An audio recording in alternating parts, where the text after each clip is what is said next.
Something weird's going on here.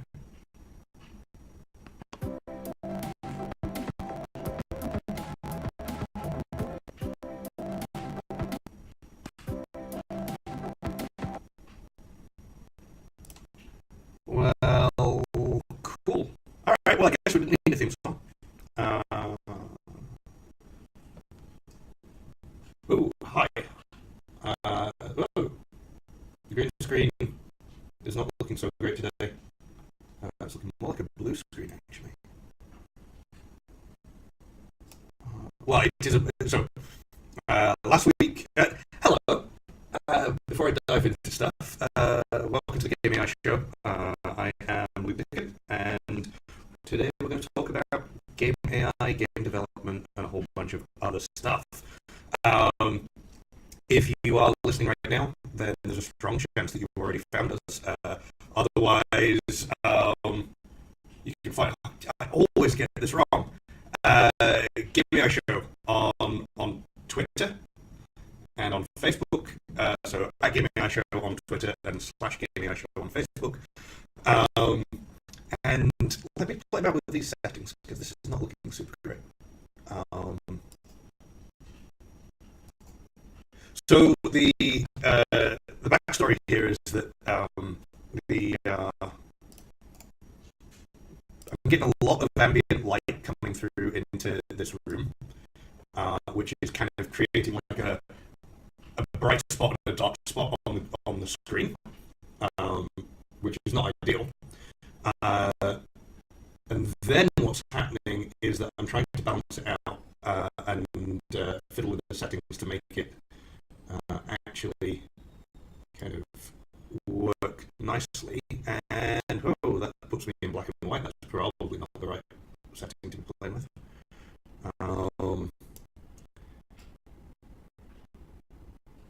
Okay, well, that's taken me out as well. So what if I leave it like there? All right, well, it's better than it was. Cool. All right, I'm going to stop playing around with that. So yeah, so this is Gaming Eye Show. It's Sunday morning, and Sunday mornings mean it's Ask Me Anything time. So if you're in the chat, feel free to just shout out all your Gaming Eye questions, and I'll try to answer them. What else? Today we're going to be playing Tyranny. So we started playing it last week,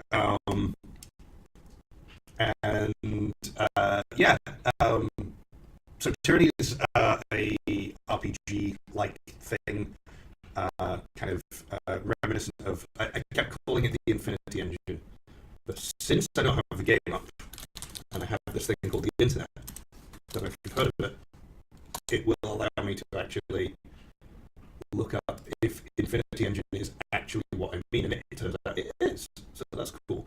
So the Infinity Engine was one of BioWare's in-house systems back in the old days. This is kind of maybe 90s, early 2000s kind of era. Wow. All right, so I guess sometimes we're doing the blue screen, sometimes we're just not.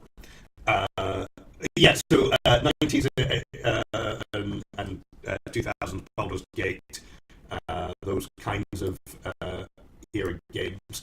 And then if you look at, so there's been a selection of games that have come along who have kind of been inspired by that, and in fact, direct descendants in the Obsidian Entertainment is kind of an offshoot of that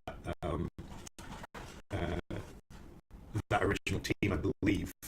So you've got Obsidian and In Exile, both working on games like Wasteland, Pillars of Eternity. I believe that there's an amount of code sharing there between two companies, and they're both kind of genetically descended from this era of BioWare. Back when BioWare made isometric RPGs rather than first-person MMO shooters. So, I've not remembered a whole lot about what happened here, so let's see if we can dive in and get caught up. Tyranny, here we go. I missed the stream on Wednesday, I'm afraid, so actually all the settings should just be good to go for Tyranny. Um,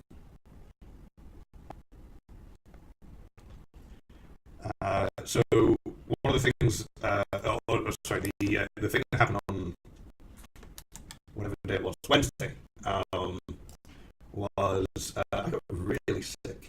I've been sick most of the week, and as a result, I was sort of half intending to maybe try to do a stream on Wednesday, and I actually slept through. And it probably means that I needed the sleep, but at the same time, I was a bit disappointed because I was looking forward to playing something with everyone. We were slated for Cultist Simulator, so I guess that's going to be what we pick up with on Wednesday this week, unless something weird happens. Looking ahead, next Sunday is going to be off. GDC is coming up right around the corner, and I'm obviously going to be taking a bunch of time for that. Let's see what happens if I do that. Nothing. Cool. Oh, there we go. Oh, but that's a very... The green screen is not playing nice today, or the blue screen, I guess. So let me fiddle around with these settings because you don't need that light grey box over the thing. Detox says my voice is cracking.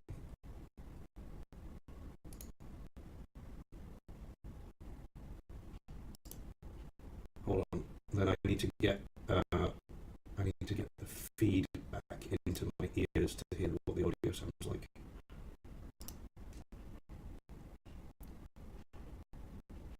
And I muted the desktop audio. Muted. Oh yeah, yeah. Something is really.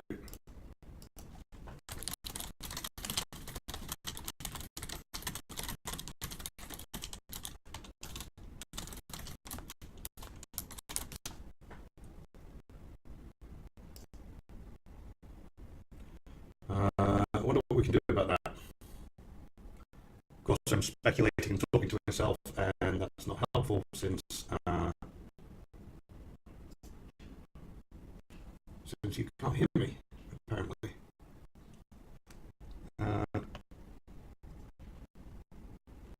Since you can't hear me, apparently.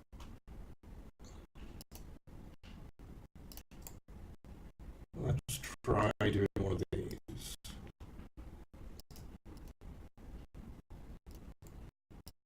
Let's try doing one of these. Is that any better?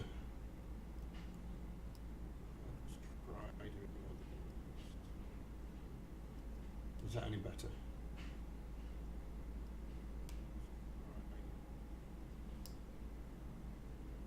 Is that any better?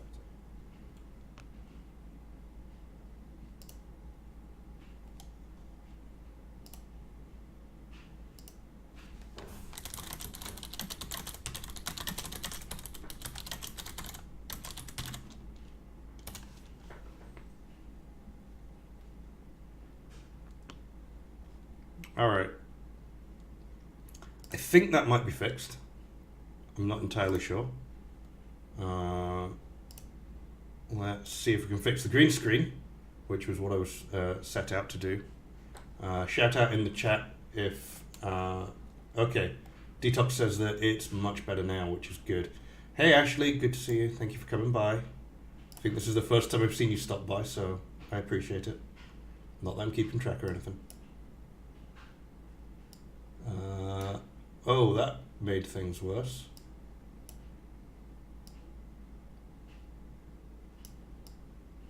That's made things real bad.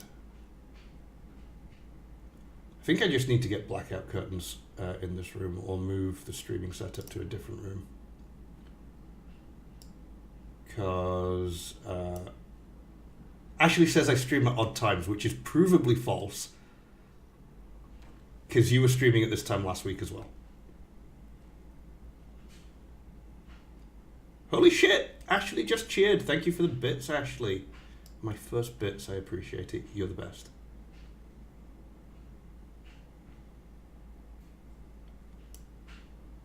What the... Like...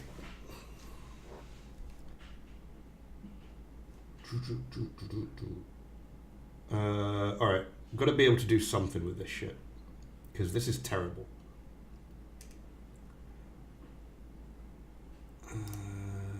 What happens if I just go straight blue? If I go straight blue, hey, that's a lot better. Let's just do that. Still not great, but it's a lot better. Alright, so technical difficulties aside, let's talk about Tyranny.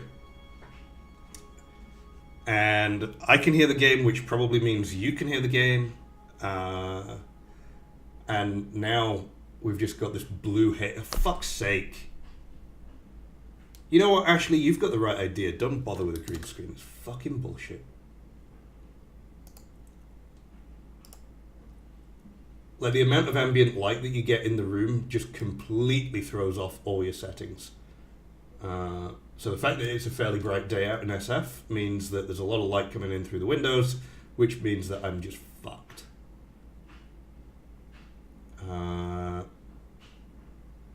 But now I'm not getting that... Oh, screw it. You know what? Bottom right of the menu of the screen might not be the best, and I'm just going to live with it. And so are you. And let me just get rid of this box. Alright, so continue. Let's see if we can remember what the fuck we were doing last week. As I recall, we burnt some Citadel. Oh, we burnt some Citadel because the Overlord has this power of Edict, which seems like the most powerful magic in the world ever. So, like, why is everything else a thing? And then we wandered into a battlefield where two of the generals are bickering with each other, and we've declared an edict that we have to complete the mission in this valley, or everybody in the valley dies 6 days from now. This Overlord guy does not fuck around, apparently. So, yeah.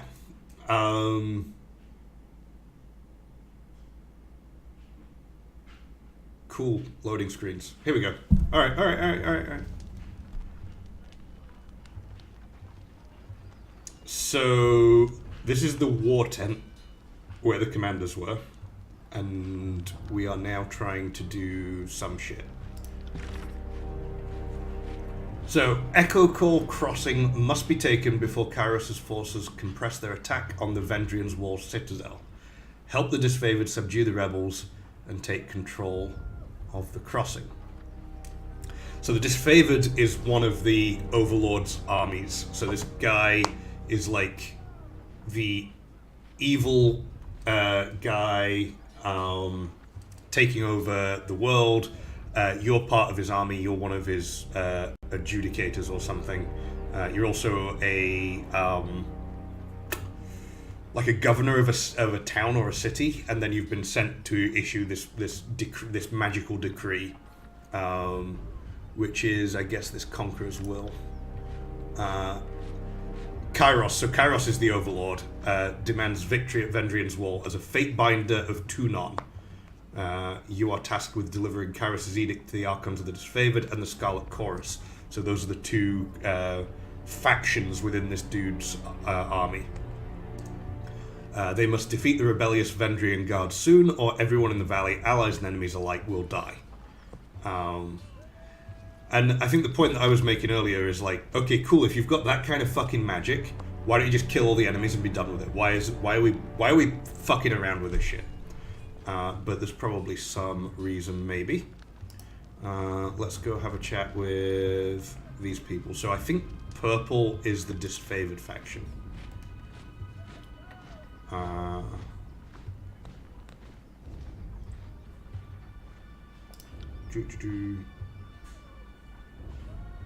Oh, so these are my bodyguards, I guess.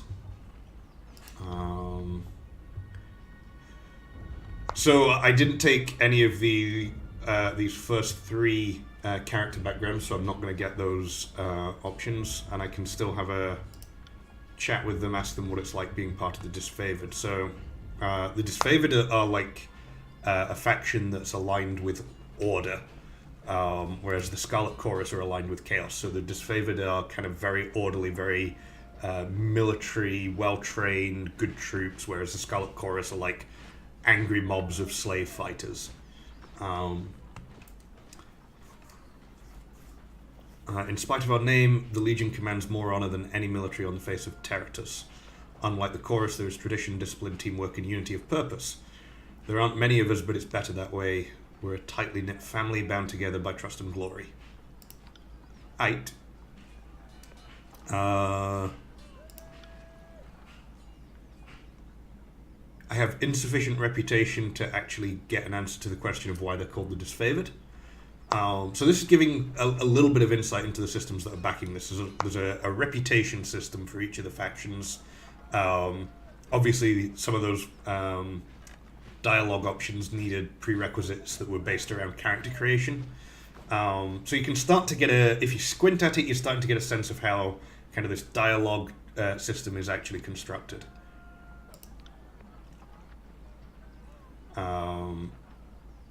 So apparently it's something to do with Graven Ash, the great general of the Disfavored.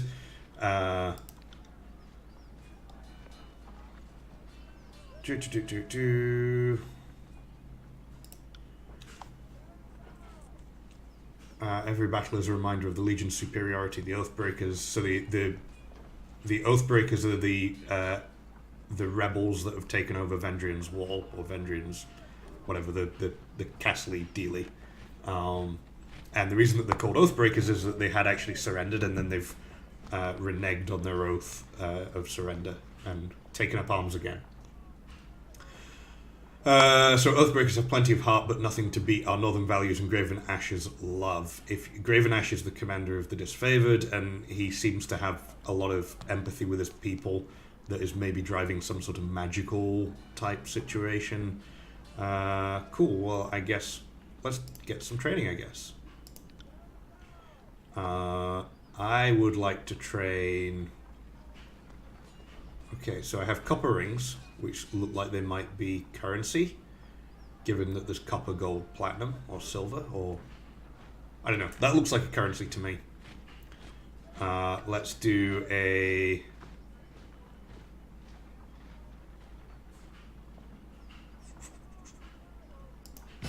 Let's do one of those, one of those.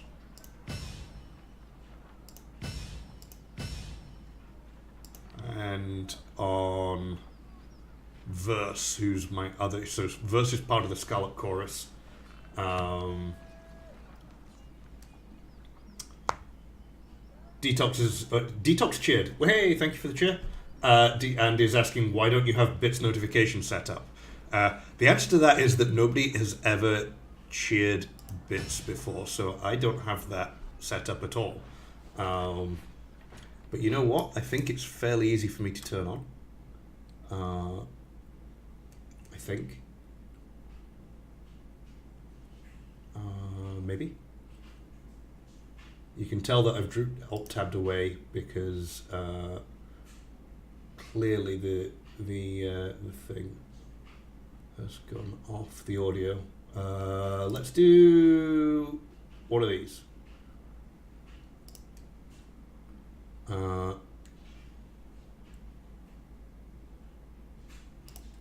Okay. I'm going to make it a wee bit smaller than it needs to be. All right. Let's... wait, why have I got two of these?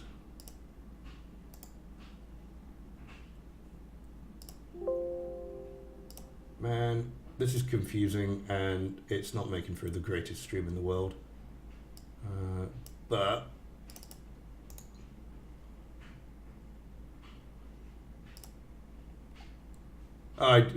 so I've got it, I've just got it turned off, which is... Alright, it should be turned back on now. Maybe. Alright, back to the game. I think Detox is right that we should just keep going. So let's train up some verse type stuff. I seem to recall that I was a magic-y type person and she is a slicey dicey type person. But I don't actually... Let's take a look at the character sheets. Playing once a week makes it really hard to remember what the fuck is going on.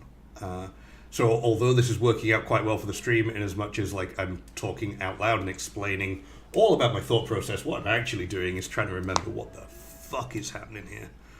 So I've got a lot of points in magic staff. I have quite a few points in magic skills, and Verse has bows, dual wield, lore, parry, subterfuge, and a shitload of dodge. So we're all under this Edict of Execution. So we've got until Kyrus's Day of Swords to hold the Ascension Hall, or we die. So that's cool. And then she's getting some effects from that in dodge and parry. And I wonder if somewhere in here we can get to the reputation. Is that one? Reputation. That's actually... So,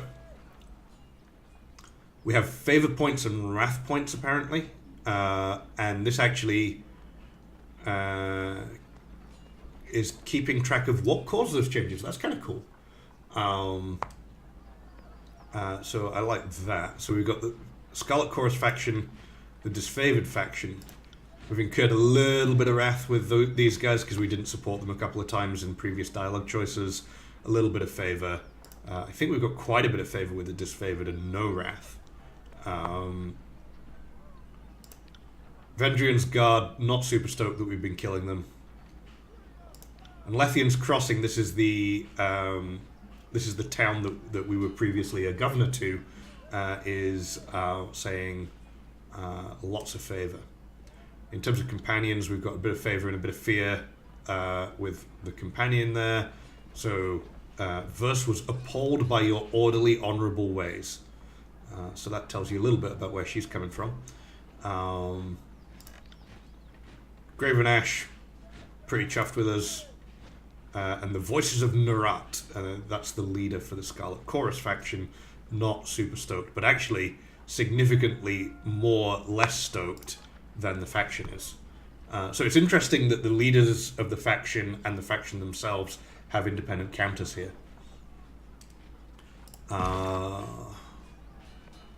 Spell creation. Oh, this was a really cool system last go around.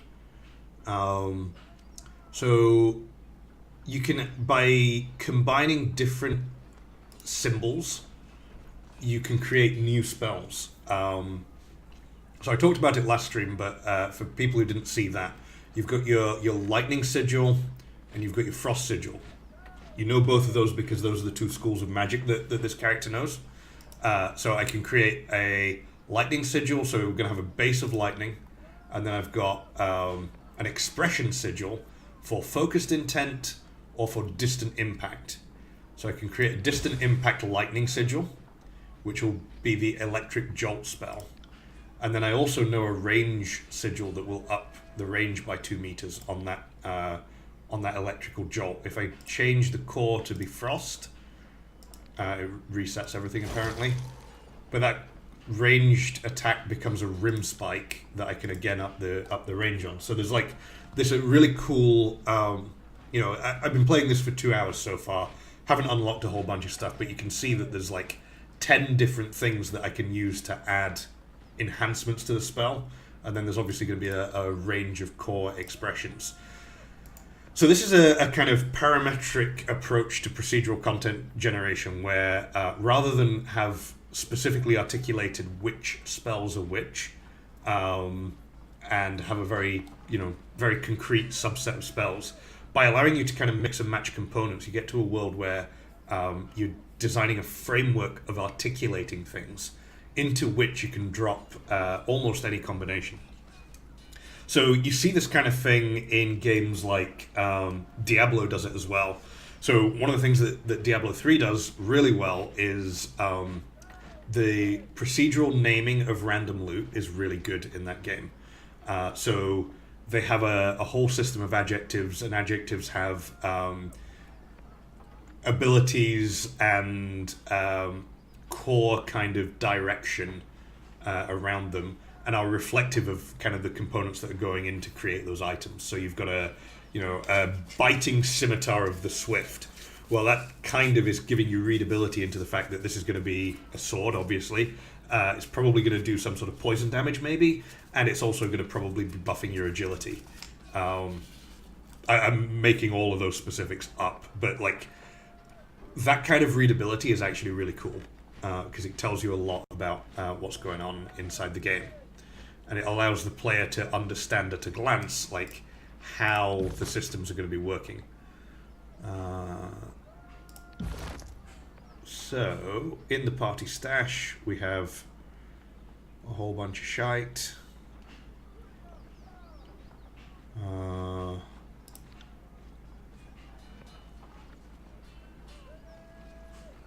Yeah, we'll equip that. Oh, I guess right click is not equip. We will do one of those. We got anything else with equipping? I guess I can filter down to just the equipment. And if we look at, so I've got a staff on this guy. Here we've got weapon set 1 is like 2 daggers, I guess, daggery type things. And that's 2-handed, 1-handed and thrown. It would be a little bit more armor penetration, but looks fairly worse, and that is, yeah, okay, cool. We look like we've got the right gear.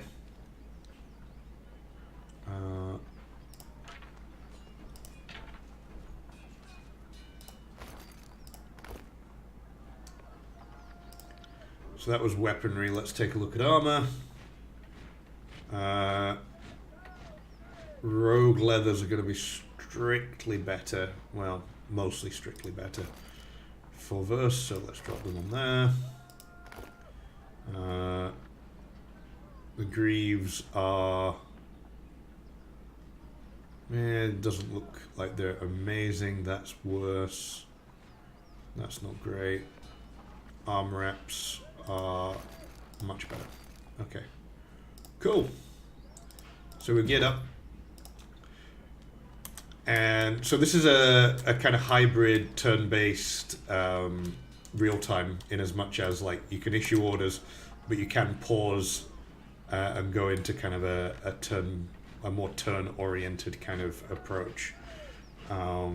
We got some formation controls. We've got some stealth stuff over here. We can swap our formation. We've got some camping supplies as well. So I've forgotten what it is that we're actually trying to do. We are taking the outer valley. The Scarlet Chorus are currently attempting to secure the outer ring of Vendrian's wall. You'll need to help them deal with rebel forces in the area before Kyrus's armies may safely march upon the citadel. Speak with the Fifth Eye at the Scarlet Chorus camp. So we got speak with the Iron Marshal at the Disfavored camp. Well, we're at the Disfavored camp, so let's find the Iron Marshal. Is it this dude? No.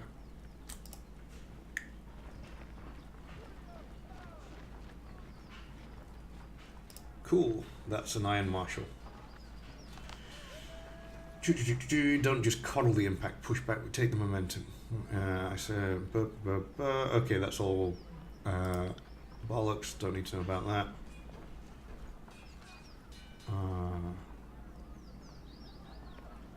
So anything in green is like an insight that you have. So the orange highlight is giving you like actual glossary definitions, and green is giving you insights that your character has. Let's see how the warriors are reacting to the edict. Kyrus's ultimatum has the camp on edge, some with dread, but most are rife with anticipation. We have a lot of brothers and sisters to avenge, and the warriors are eager to take out some aggression. I, for one, choose to see the edict as a blessing, for it forces the generals to act, and we're long overdue. Alright, so let's find out how we can help. I have brigades amassing among Placid, Echo Call, and Little Tooth crossings. The Vendrian Guard may be able to hold one bridge, but they cannot hold against a concerted 3-prong attack. I have no right to give you orders, but we all die to Kyrus' edict should we fail. So I'm not about to let my pride blind me to the value of good help. I will assist. This is the second major attack on the river. What is the value of taking the crossing? We can't just march here. Blah, blah, blah, blah. Cool, don't care. Let's do it. So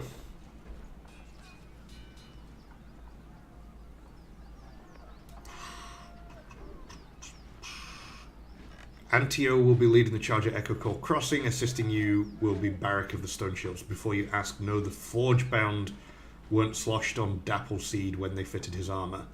He survived the full force of the Edict of Storms, and this armor doesn't exactly come off.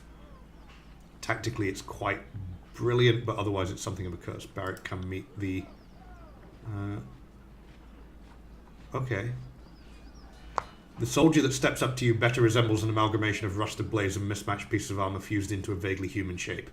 He reeks of sweat, feces, and whatever oil treatment keeps him flexible. Fatebinder, cool. The Iron Marshal has tasked me with keeping you alive, and I have no intention of disappointing her. That should be enough assurance for anyone. Cool. So that a good indicator so far that somebody is going to be a companion character, and really central to the story is that they get audio lines. So let's nod silently at this dude. Cool. So, Eric, is that you under there? I had no idea you were in Vendrian's well. Fatebinder, do you know this walking anchor? No. Blah, blah, blah. Oh, that is to say, yes. I'm already as familiar with this ironclad halfwit as I care to be. We don't have time to trade jabs today, Verse. After the siege, you can throw as many tantrums as you please. I suggest that we remain focused on the mission. No offense to the mission, but seeing you looking like a garbage heap and reeking of a mass grave is more amusing by far.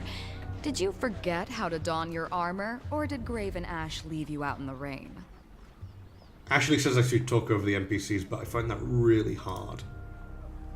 Okay, we've got a minute. So Ashley was asking what the AI is like. It's okay. One of the things that's really interesting.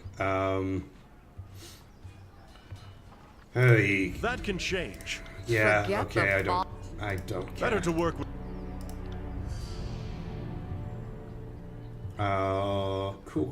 Cool. Okay.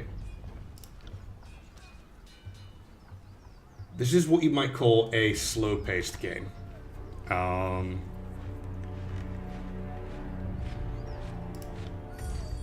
So, I've gained loyalty with Barrack and ended a conversation and picked up this dude with fucked up armor as a companion. So that's cool. So the AI is really interesting. So obviously you've got a whole kind of combat system, and it's, you know, it's RPGs, it's not...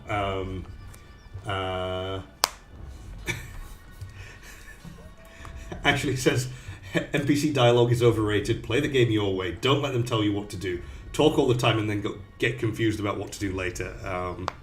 So, you know, this is why I spend my Thursdays watching Ashley stream, because that's just amusing, but it's not... it's maybe not for me. So let me see if I can remember how to get to it. But there is somewhere a really cool thing that I do want to show you in the context of questions about AI. And they did tutorialize it, and I can't remember how the fuck to get to it. So that's on me. Is it that? Nope.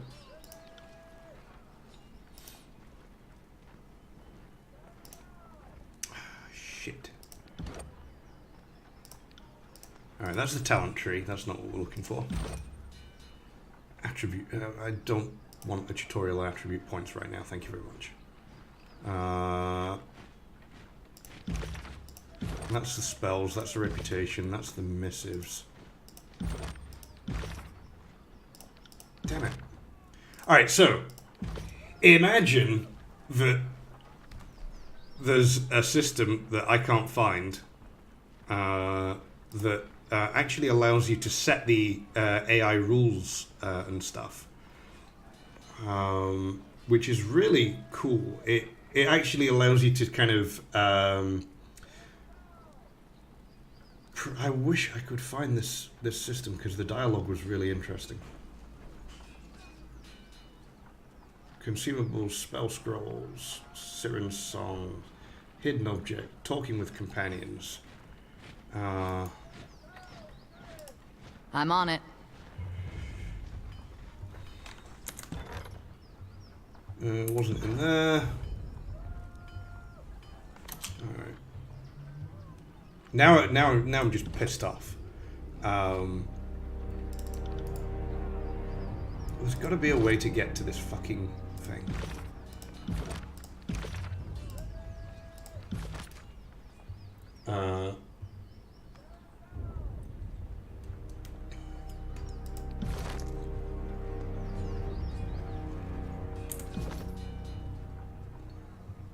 Yeah, it's not that button.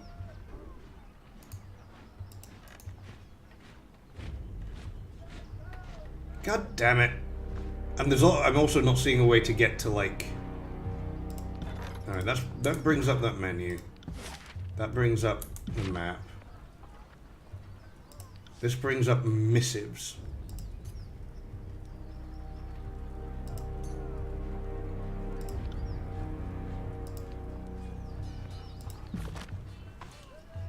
I don't know. There's a cool system. I can't find it. It allows you to set the stances and give a whole bunch of input to the AI system that the executive will kind of take into account as it's trying to plan actions. So you can have each... Might only come up during combat, maybe. On it. Let's have a quick run around. There's a couple of things to be done around here. So we can see if we can pick that lock. Yes, we can. And let's... one of the nice things about this is that you can press tab to bring up anything that's interactable. Which means that you don't have to guess at what might be able to be touched and what isn't. So that's some cool armor. Looks like there's something interactable over here. I think it's highlighting them on the minimap as well. Yeah, that box. It's all in the reflexes. Got a dagger. Nobody seems to mind that I'm just running around stealing shit. Which, you know, that's cool. Very theft positive.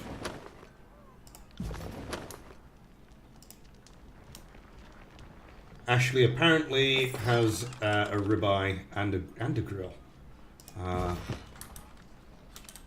I'm not impressed with Montreal spice, though, I have to say. Like, if you want to do it, bit of salt, bit of pepper. Doesn't need a whole lot more than that. Maybe a bit of garlic powder.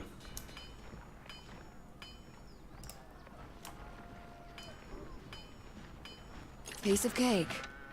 That looks like nice armor. Oh, no, that's just a tunic. Well, the little Can't do icon looked cool. Yeah. Alright, that's all the thieving that there is to do.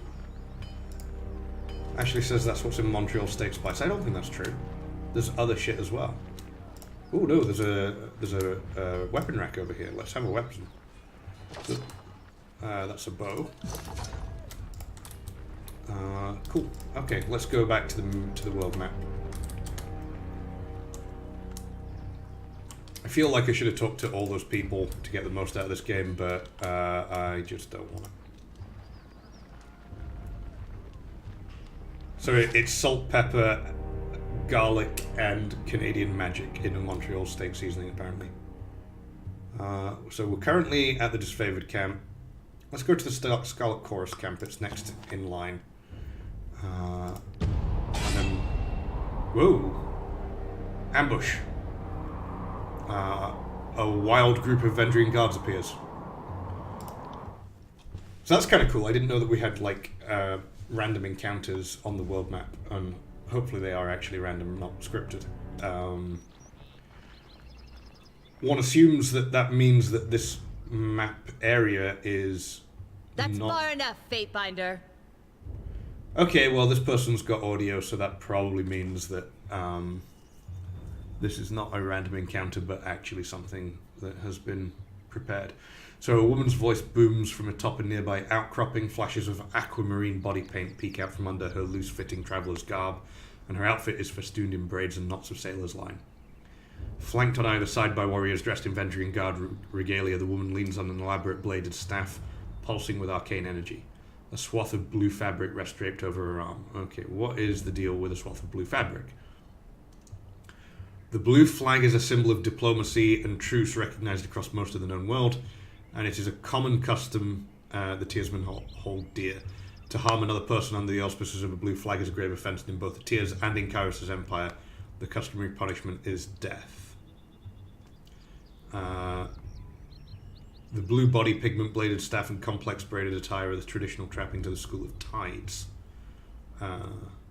According to Fatebinder Rogulus, the majority of the school fled before the coming of Kairos. My mouse moved off the tooltip. The remainder were last seen during the first campaign in Vendrian's Wall. The School of Tides traditionally studies the magic of water and grave light, the art of directing the moon's arcane light into baleful, searing energy. Cool. Alright. In accordance with ancient customs north and south, I offer and request a delay of blade. There are matters we must discuss without fear of reprisal. Okay. Alright. So, on the one hand, like, this blue flag ship seems like it's important in all the known universe. On the other hand, we've got 8 days. I suppose we can have a chat. As is our custom, we are ready to kill to defend our lands, but we kill only in fair battle. We don't slay our prisoners. We know this isn't Kairos' way, but we must have hope. A few of my kin have gone missing, and though they may have perished, I have to inquire on the off chance they still live. If Captain Tarkus Deimos still lives, we would negotiate for his release. We would offer you 5 choirmen that got lost on patrol. They're healthy, got all their limbs too. I would not have us barter with Oathbreakers. Certainly not for anything less than disfavored lives. You say there's something worth less than a disfavored life. Call me intrigued. So this is kind of the constant back and forth between the two groups.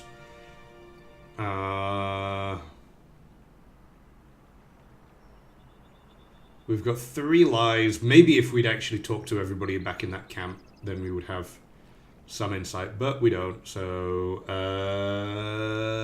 let's... No, I'm sorry. I'm asking about 1 man out of thousands that have been slain by Kairos' forces. It's not like I remember the name of all your friends that I've killed. Cool. That's a nice way to kind of do diplomacy and negotiation right there. If I may make one more inquiry, what of Palox Tyrell? Did he survive?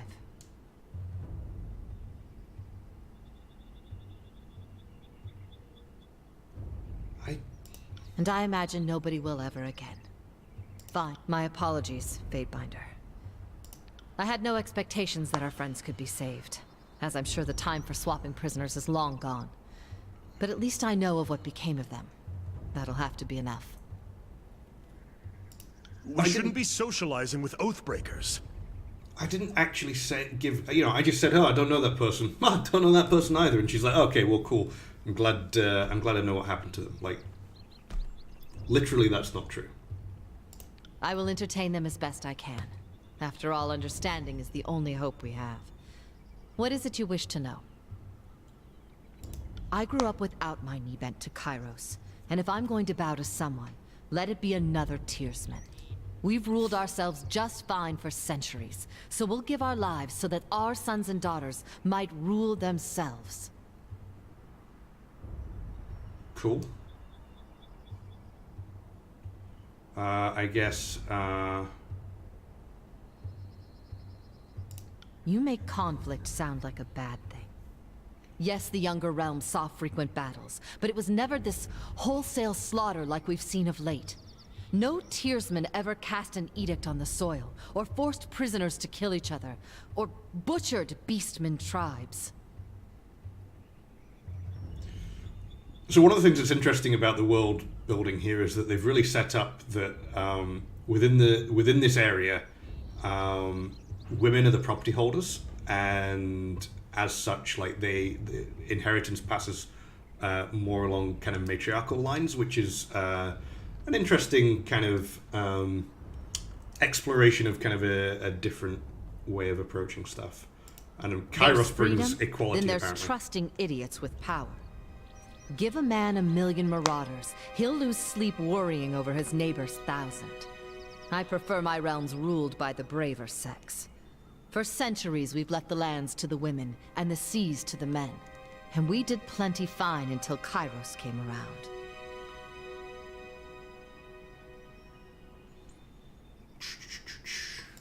I doubt life is any better sworn to some mad Archon. I'd rather stand with my fellow Tearsmen. Or, I suppose, stand immediately behind them in the event of an attack. Yeah, you heard me. Way things were years back, you'd all be calling me a water witch and conspiring to sell me out to the nearest sage. Just because I'm helping you stop Kairos doesn't mean I've forgotten the hospitality of ages past. And people wonder why the Tearsmen could never unite in time to fight back. It's refreshing to see that some things now. Oh, we don't. Those who believed Kairos could be stopped all died years ago, in the first wave of fighting. It's not about the hope of victory. It's about the hope of inspiring others. It is very likely we will fall here in Vendrian's Well. But perhaps others will arise elsewhere. I would joke that the voices of Nerat left the gate unlatched, but dozens of warriors lost their lives taking the Citadel. There is no secret to it. We simply attacked with speed and certainty at a time when the Archons were elsewhere in the tiers. The Scarlet Chorus had a rout, and what few disfavored soldiers were present made an impressive showing.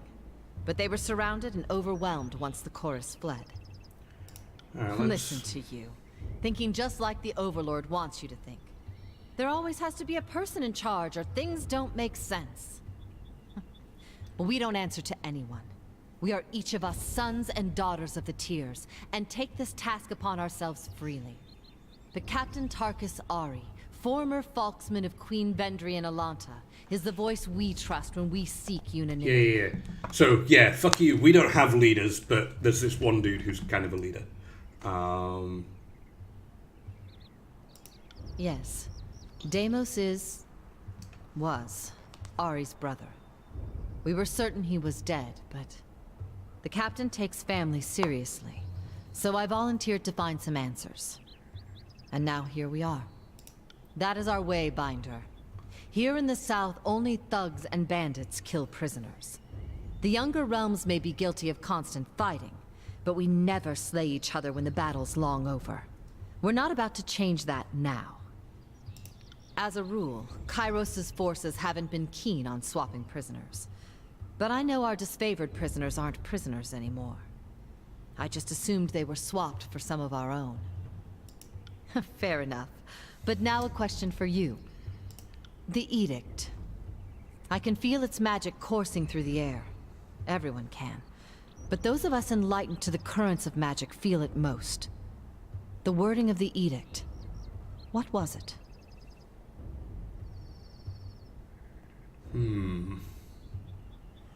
What do you think, chat? Should we actually tell her the truth? Or not tell her anything? Lie to her? I don't know. I'm torn on this one. I have a suspicion that eventually my character is going to turn against Kairos and actually become a thing. Become like a champion of these insurgent type people. Crypto Apex votes for we're done here.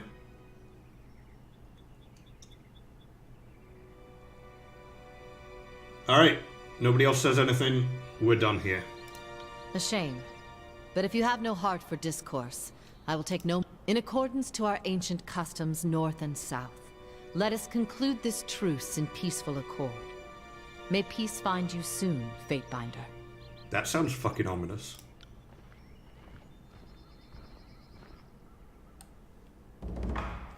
Alright, what we got? There's something lootable over here. And looks like there's something lootable over here.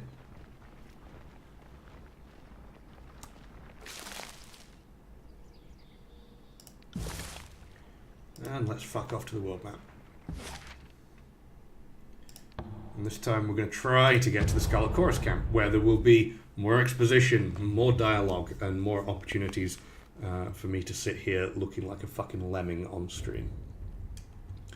I think one of the things that it's occurring to me is that maybe streaming narrative games is not really the best way forwards.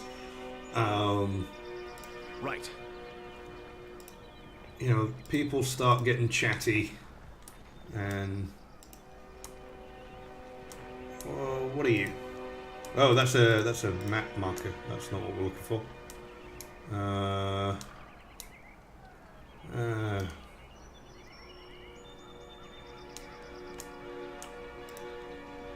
Unless it's a classic such as Monkey Island, Crypto Apex says, and it is a classic. I've never been able to wrap my head around those kind of point-and-click adventure games. And I know that's a moral failing on my part, like, you know, I'm just a bad person, apparently. But those games always felt like you had to understand how the designer thought about the world in order to actually understand, like, how to solve puzzles. And I think it's one of the reasons that I steer more towards kind of simulation-heavy games. Because at the end of the day, what I'm looking for... Wow, the blue screen effect is really looking shitty right now.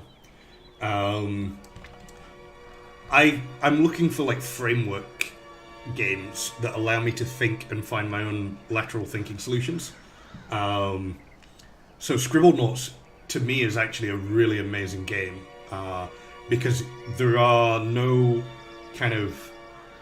You don't have to put yourself in somebody's head to figure out how to solve the challenge in their way. You can just dive in and say, hey, I need to be over there, and let's build a 50-foot wall and a ladder and a this and a that and a the other, and bang, done.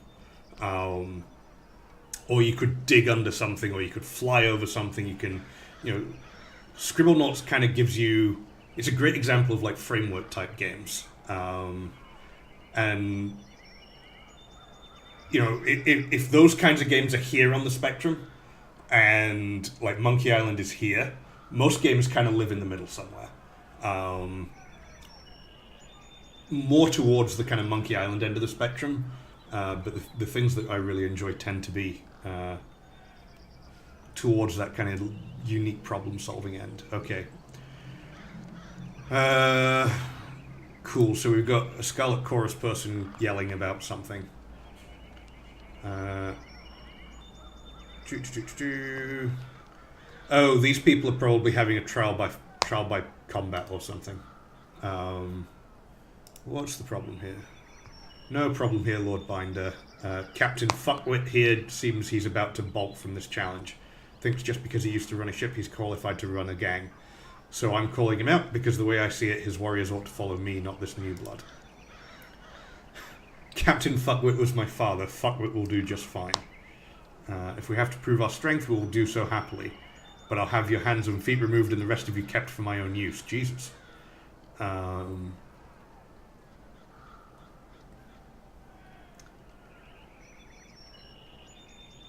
So the Scarlet Chorus, because they are representative of, like, the Chaos faction, they do a lot of kind of trial by combat and leadership challenges, all this kind of shit.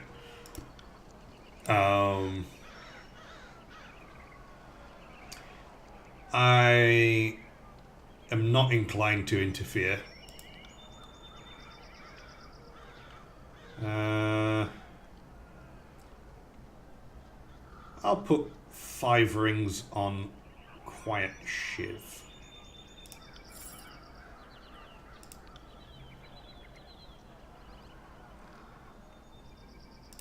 Alright, so they're going to have a... Oops.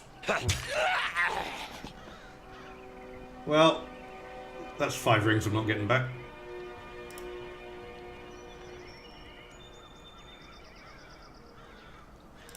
On the other hand, they have a load of gear, so I'm going to loot that shit.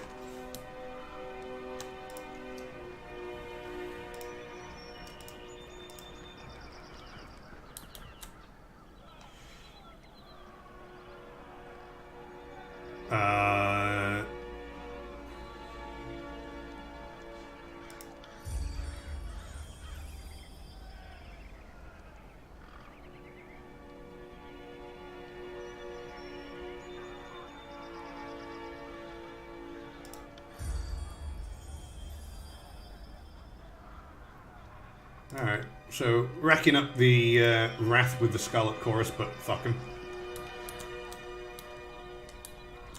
So where the other group had a very kind of military camp kind of feeling, this is obviously structured more like a bandit horde. A scroll sits here glowing with mystical energy. Let's read the scroll. Oh, we got a new spell core. Interesting. Let's jump in and take a look at that. So this is the new spell core. This is a Sigil of Illusion, which we can now combine with the Sigil of Distant Impact. And now we can create a False Pit. That's kind of cool. Assign that to Verse. And Spectral Blur. Ooh, that's cool. And that we can assign to this dude. So this is, you know, this is where the spell system starts to come into its own, right? Because at the end of the day, we got 1 scroll, and for that we got 2 spells. Increasingly, that's going to become the combinatorics of that are such that we can start to. It's not hard to see how we're going to get to a world where we've got some really cool shit to do. And we can start dropping some upgrades on all this stuff. We have a missive.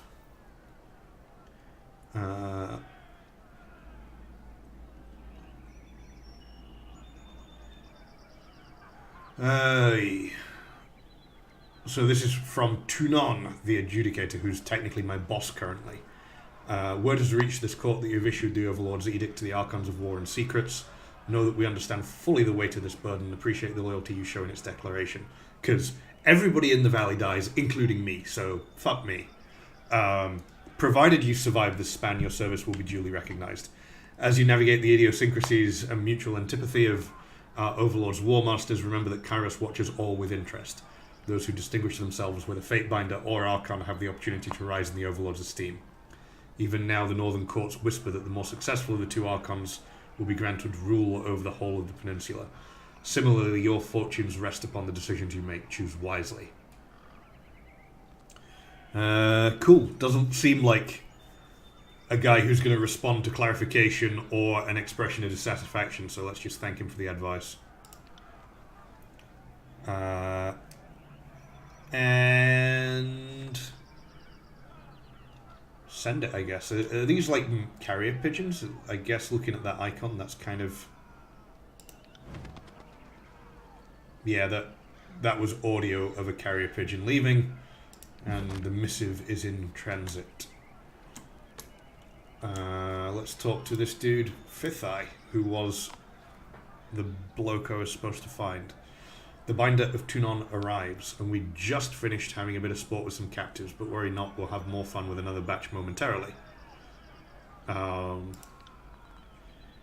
that you have issued this edict and doomed us all to die, have you come to help us out of this hole? How has the camp responded to the edict? With mewling, bawling, the occasional orgy, frequent vomitus. The bloodlust is there, but so is the fear of failure. Should our glorious horde fail to overrun the citadel, we will surely all perish. I mean, I don't see the disfavored pulling their weight. Cool. We know the Oathbreakers are focused in the citadel, beneath the mountain spire, but we have learned this is not their only nest. Given their pattern of attacks, they must have a second group maintaining camp here in the outer valley. And unless we deal with the second group, they'll attack from behind the moment we cross the river.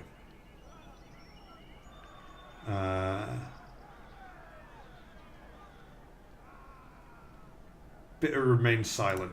Bit of glowering.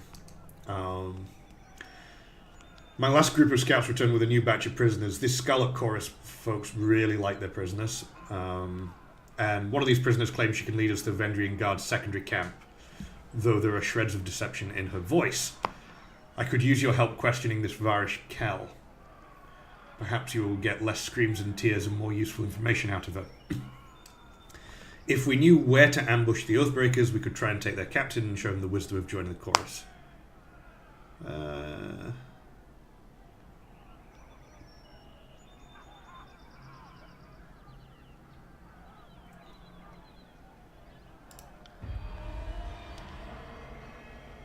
Alright, well, that was the wrong choice.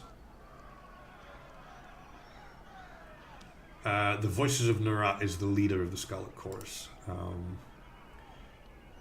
Alright, I'll go speak to the...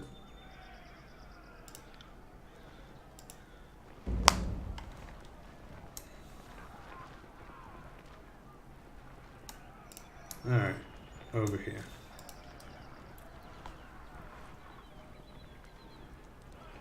The Fifth Eye must authorize all prisoner visits. Well, he should walk faster.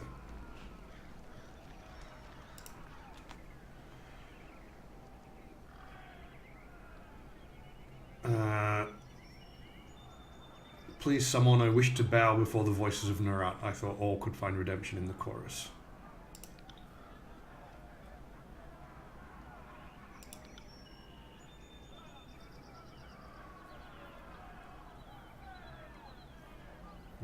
I told this thing that I wanted to guarantee I'd live and be welcomed into the chorus as a captain, then I'll talk. Otherwise they'll just kill me once I've opened up. I was dumb enough to join with the Vendrian Guard, but I'm not dumb enough to give away my bargaining bronze. You claim you would disavow your people for the Scarlet Chorus. Why the change of heart?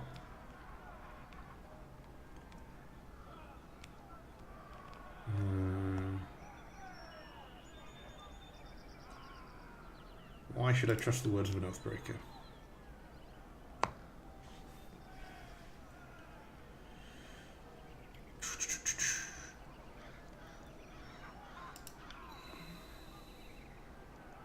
I heard the chorus is looking for Captain Palox Florian and his crew. I can lead you to them, but only if you release them.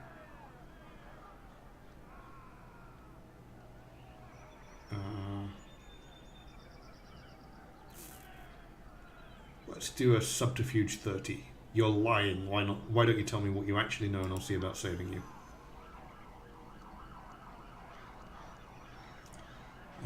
Well, you see, so I don't know exactly where the rest of my crew is, but I mean, I can tell you, search that one. The tall, dark one missing most of his face. Check his left boot. He was literate one in our crew. He had the orders.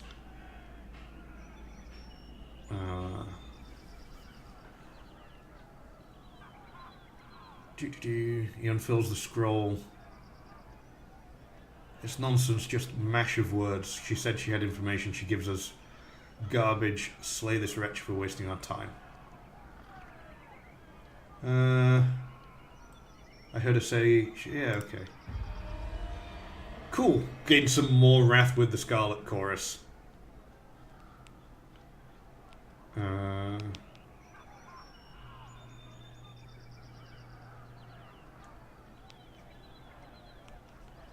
See, I'm playing as an evil character, or evil-ish, or quasi-evil, and it's not strictly in my nature. But cool, let's have her kill some people.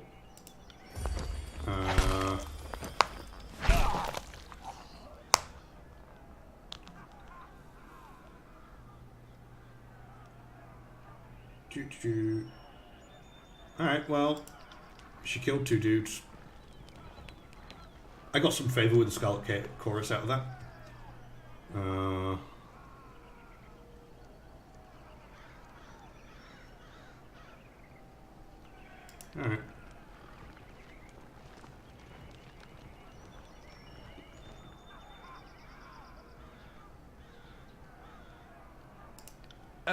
Sorry to interrupt, but I highly doubt it's gibberish. More likely, it's one of the local scripts.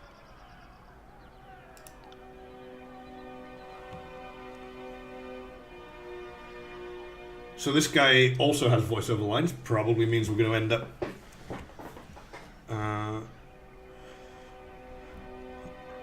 let's have a go at reading the parchment.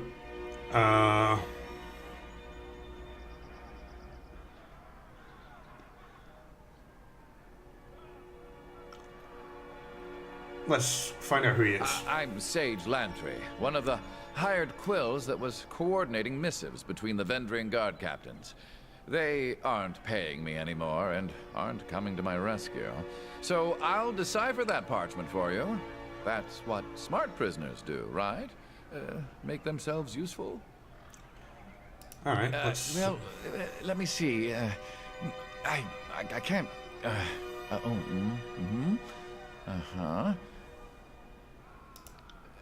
So, I don't know exactly what it says, but I'm half certain that's Sage Selwyn's handwriting. I'm sure I could decipher that in a few hours' time. Don't need my hands free, but I think better when not tied to a post. I know, I'm weird that way. So,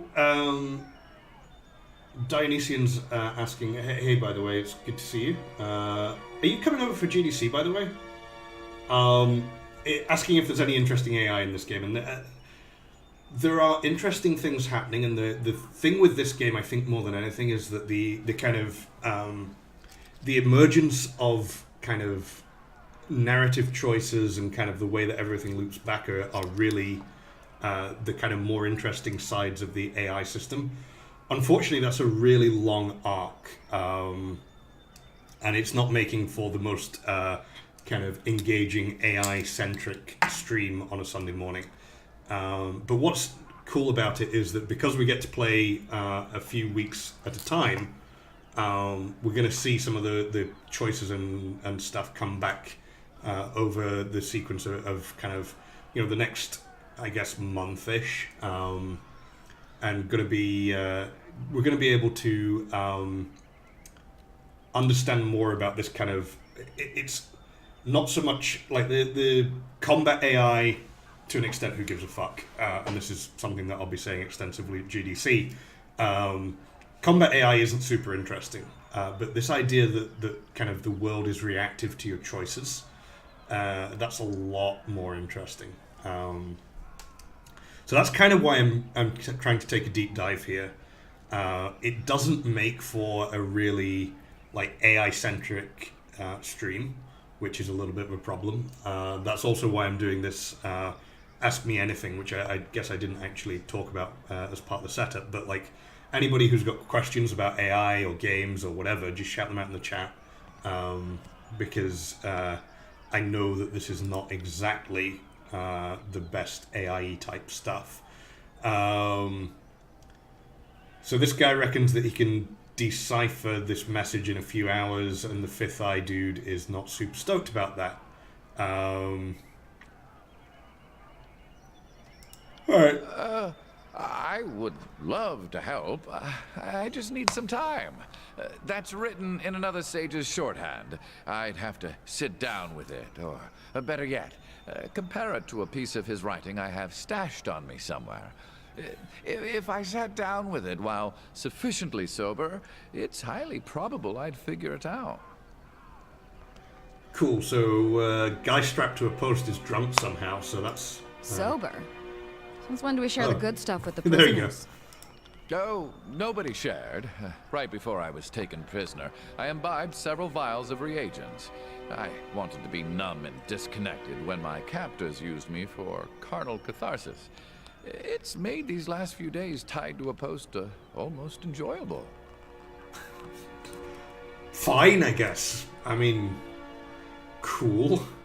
It can't hurt to give him a few hours.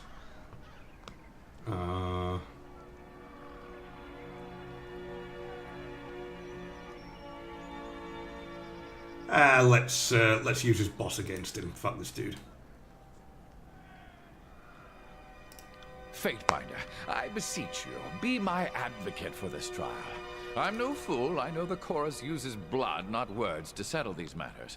But you are a servant of the Archon of Justice, are you not?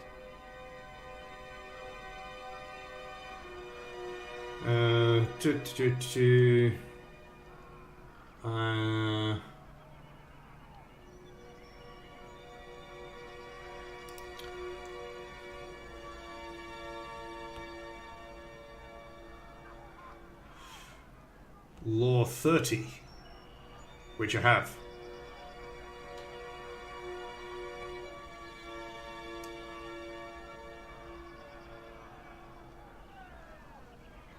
Yeah, let's do that. A most clever technicality.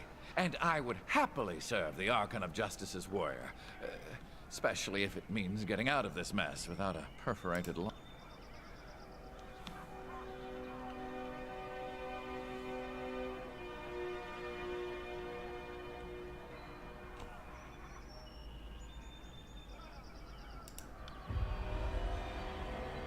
I have lost favor and gained wrath with the Scarlet Chorus. Fuck those dudes. Thank you. Oh, I thought I was going to wind up as another corpse.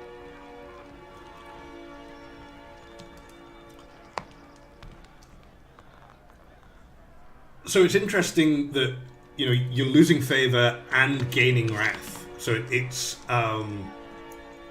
the reputation is actually 2 dimensions, which it generally isn't in games. Usually it's just like one kind of reputation scale.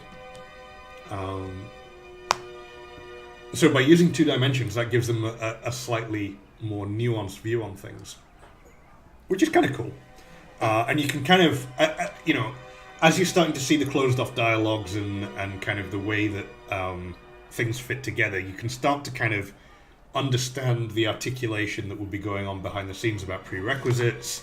And clearly, like, this specific encounter is probably going to have some downstream impact, right? I think given that this guy has voice lines and has now sworn fealty to me, kind of implies that he's going to become a companion. But there's probably other downstream effects of having gone through this this particular narrative tree the way that we did. One way that you would do that is that, depending on the outcome, you kind of log a little flag, and then later on that flag is a precondition or an exclusionary condition against being able to do some other thing or event happening or that kind of thing. So you can kind of start to get a sense of how you would fit together an event system alongside kind of a narrative dialogue choice system, and kind of start to have that have the preconditions and the effects. And effectively what we're actually doing is articulating something that looks a lot like a planning system, but the planning itself is being done by a human, kind of without visibility into the world model, I guess. But when you've got a world model that gives you that semantic formalism, you get to a world, or you get to a place where you can actually do a lot of kind of having systems fit together in a really neat way all around that formalism. The note makes mention of a meeting spot west of Tripnettle. So the old sage knows his words after all. I'd ask that you travel ahead and see if you can't get this Captain Florian to yield to the chorus. They will strike at first sight of a chorus gang, but perhaps they will parley if yours is the face they see. I know the area and I suggest we go at once. I'll show you the way. I'm eager to be far from the stench of this camp. You're offering to come with me. Why? Because the alternative is what? Living here with these illiterate brutes. My old study is under a river of fire and there's no family missing me. Besides, I'd much rather chronicle the binder that twice proclaimed an edict of Kairos. I'd be a fool to let someone else write your story.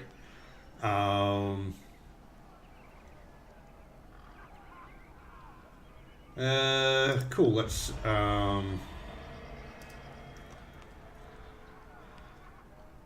let's put some fear in this bloke. If that is your price, I will pay it. I, Sage Lantry of the School of Ink and Quill, do pledge my services and scheme to the Fatebinder and by extension to the Court of Tunon. I know I may seem old and frail, but I know how to step lightly and how not to get killed. Really, I won't slow you down. Lead the way and let me know if I can be of service.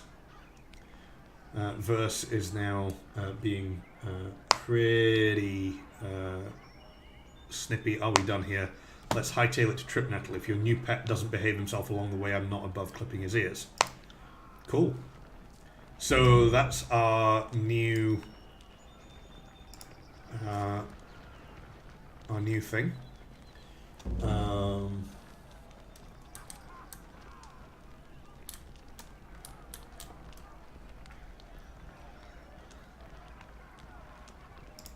So Dionysian's not going to be at GDC, unfortunately, which is fair. It is a long it's a long way to come, and if you don't live a few blocks from the conference center, it can be really expensive. The game seems something like Dragon Age, Divinity, Baldur's Gate. So this is an Obsidian game, and at the top of the stream, I was kind of talking about how it's a direct descendant of the old Infinity Engine games. So Baldur's Gate being one of the most well-known examples of those games, but Icewind Dale and all those guys, and then Obsidian has done a few different things recently. Pillars of Eternity 2, and this. I think they've got something else in the works, but they've clearly taken those old kind of isometric-y RPGs and kind of updated them. This is actually a Unity game. So it's an engine built over the top of Unity. But it seems like it works really well. So this guy is a trader. We don't have anything. Oh, well, we have 4. Oh, those are camping supplies. Probably can't sell those. We can buy some. We can buy some potions. Poison, camping supply. We got 4 camping supplies. I'm sure we're fine. Can we divest ourselves of anything here? Oh, we should probably equip this bro before we. So this dude, have we got better gear for him? That's probably better.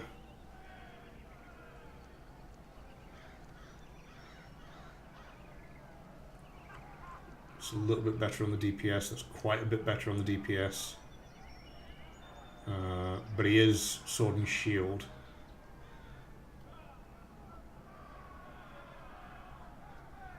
So we would lose a bit of recovery and a bit of dodge to gain some parry and some endurance. Let's do that. Whoops. Wrong button.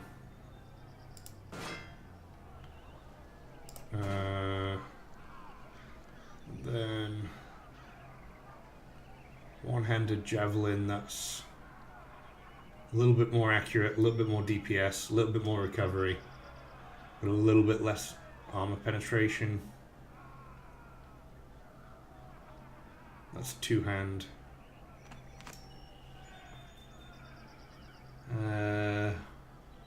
That's a one-hand that looks quite good. Alright, that's that. And this dude's gear is all locked to him, so we're not going to get any benefit from trying to change his armor. He's using a quill.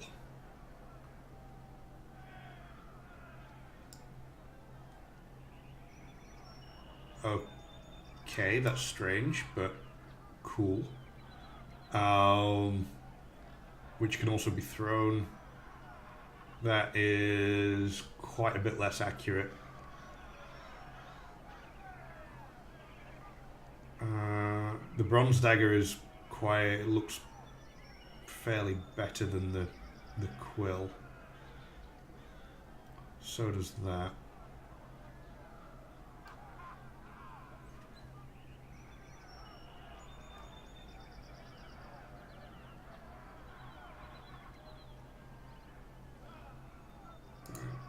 bronze dagger. And if we're using just a dagger, this guy can also equip that shield that we just dropped.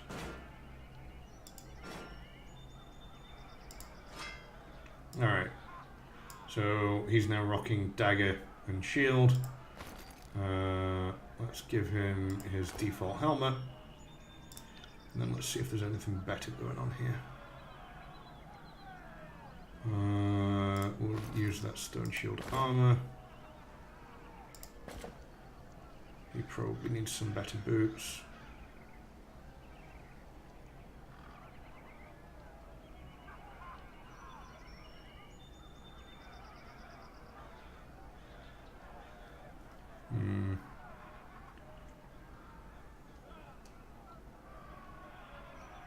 So these seem like they're generally taking away from his ability to recover, so drop it off. And we've got ability points to spend. We've got attribute points too.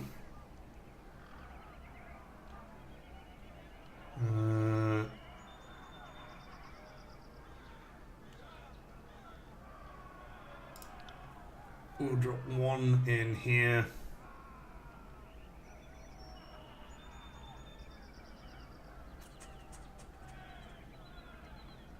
And one in here.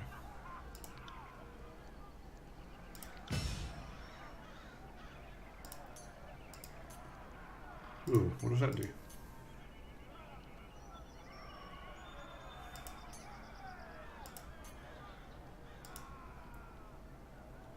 Is it that button? No, it's not that button. Okay, that's going to let me colorize his armor. That's not what I'm looking for.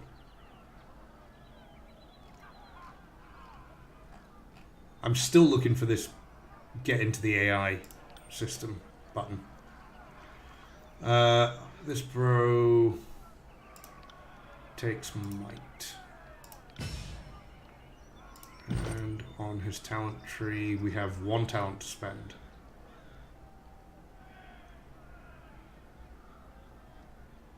So do we take Striking Iron? Or do we take Clash of Iron? I think this guy's the tank, and that looks like a taunt ability, so I'm going to go with that.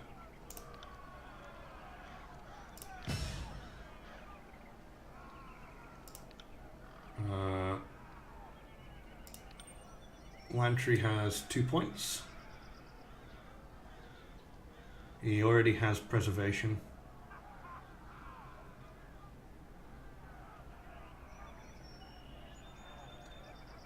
So we can put another point into... No, we can't. We've already got it.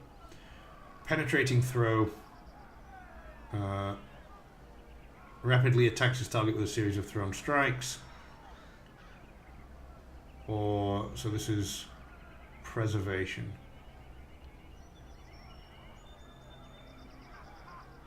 So Lantry's going to be our healer. Barrick's going to be the tank versus your DPS, and I think I'm relatively ranged magic-y type bullshit.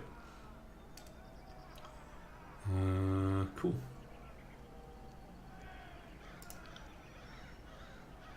Alright, so let's double down on that. Alright, everybody's skilled up. Travel to Tripnettle Wilderness. One of the interesting things...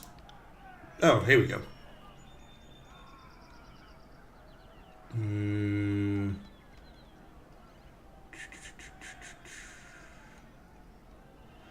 So this is the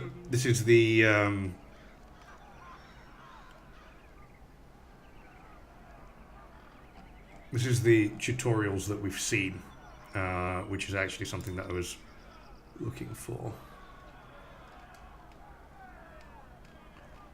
Because somewhere in these is going to be oh,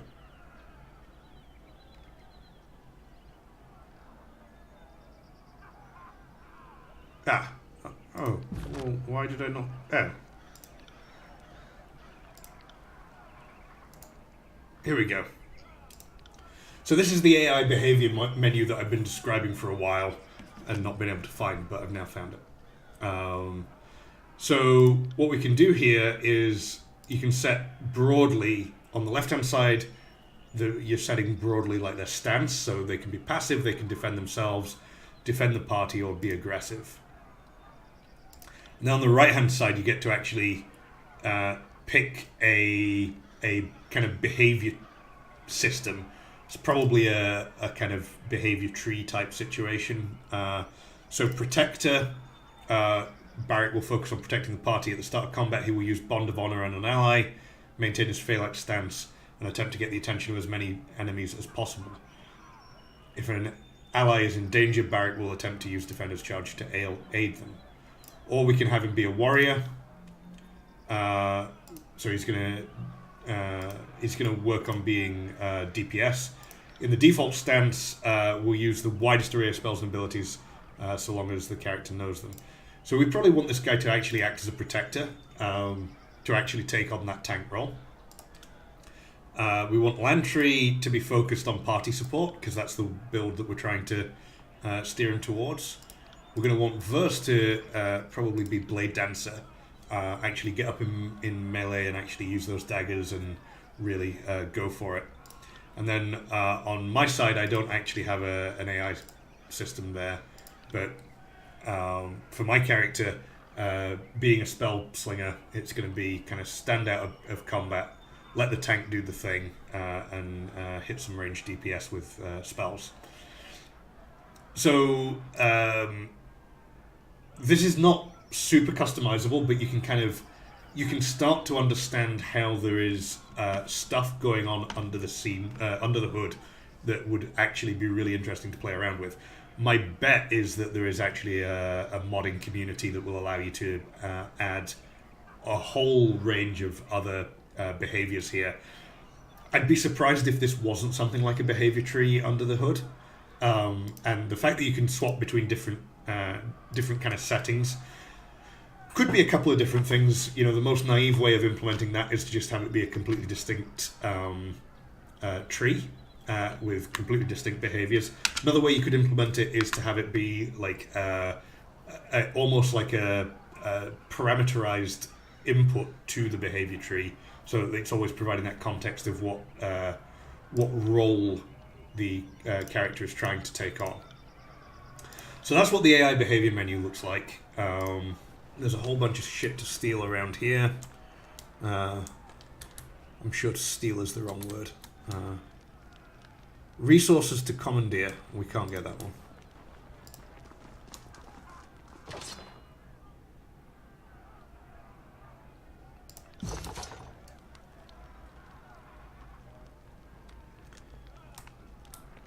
Yeah, I played Red Shirt a while ago. So I've started exporting some of my videos to YouTube. I haven't published that anywhere, but let me see if so some of them got saved, some of them didn't as a result of that. But I can definitely go and find out at the end of the stream if Red Shirt was one of the ones that got saved. It was really interesting playing through Red Shirt and kind of looking at some of the decisions that we made on that game when I was helping. So I helped Mito on that very briefly. Interesting. Ooh. That wasn't so hard.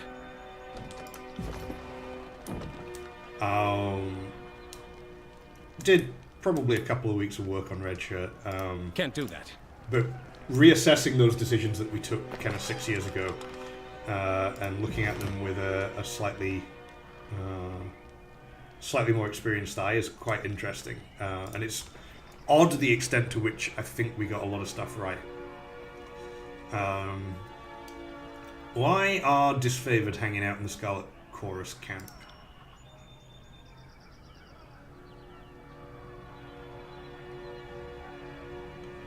Why are you stationed with the chorus? From the way most of my days go, you'd think I was here to row with Blood Chanters and Scarlet Furies, but my post is to represent the disfavored interest before Fifth Eye and the Scarlet Chorus for Iron Marshal Irenaeus. Not that I've gotten to do either in so much as the last span. Have they been cooperative? No one tells me anything. They all lack honor and discipline, don't think they could cooperate even if it's what they actually wanted. Guess I shouldn't be surprised considering they serve the Archon of Secrets.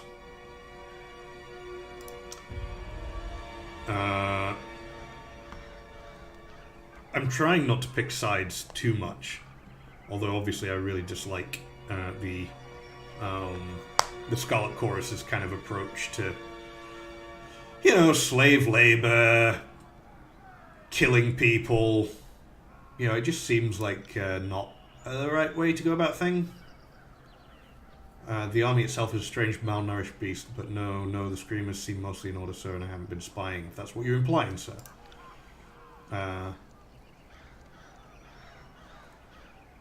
Don't even look to...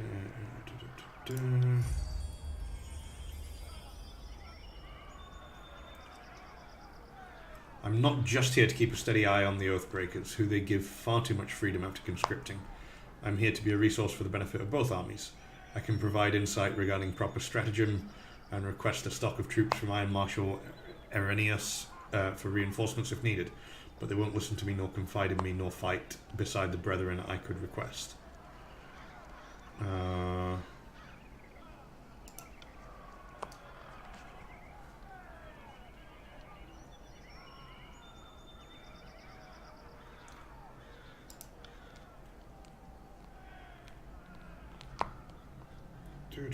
Cool. What did you do to end up here?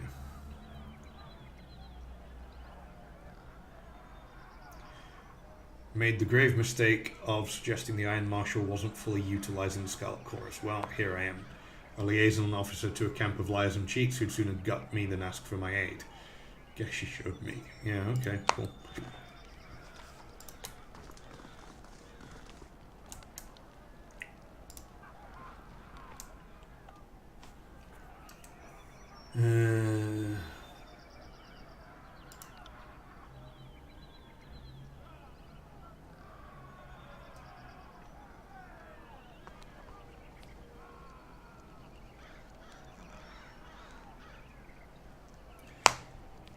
Dionysian says, it seems like Unity's been doing a lot of AI stuff with ML agents, self-driving car stuff, and the latest AI challenge. Any thoughts on that? I get the feeling it's not hugely applicable to games yet. Yeah. ML agents, they've had a lot of attention for, but it's cute and it's not super useful. That's my opinion. But like a lot of the systems where they are using ML agents are like effectively what might fall into like the hyper casual genre, so like Pong or you know, things that you can articulate in the context of a fairly obvious kind of reward feedback kind of system. That's not super useful for complicated games. You know, imagine trying to train an ML agent in order to be a QA tester for this. You know, with all the different kind of paths and systems and different stuff going on in the meta experience. It's just not something that's super viable. So, you know, can you use an ML agent for driving a car around a track? Yeah, probably. Can you use an ML agent for, you know, building out NPCs of varying difficulties in kind of twitchy arcade-style games? Again, yes, probably. But is it broadly applicable within the game space? Absolutely not. And I think really the thing that Unity are mostly doing right now is the same thing that a lot of companies are doing, which is planting a flag around the ideas of AI and ML and kind of saying, hey, this is something that we're really interested in. It's a smart play for Unity because I believe they're running up to their IPO now,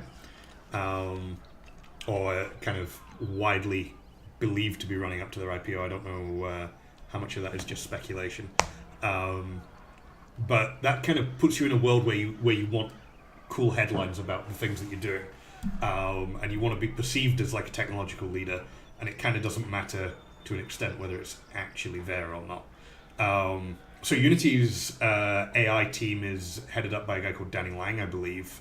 Danny came over from, I want to say, Uber. So that's probably where some of that influence is coming from. It's, you know,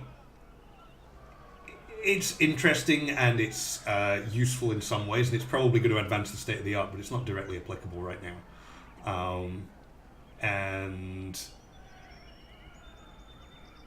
I mean, that's like a lot of AI and kind of what's getting a lot of press attention in terms of AI type things is more about like press and narrative, and I mean that in terms of like messaging narrative. It's about positioning a corporate entity more so than it is actually having a great service these days.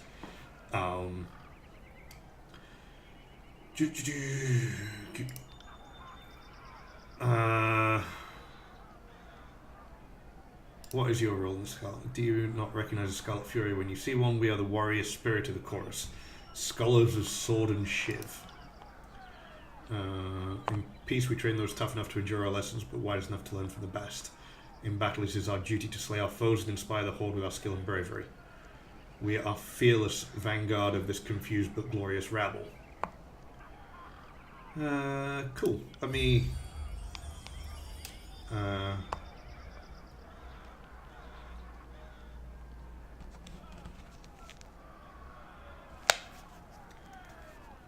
what can you tell me of the Skull Chorus? We are the voices of Narat's glory made manifest. In the chorus, strength rises and the weak feed the soil.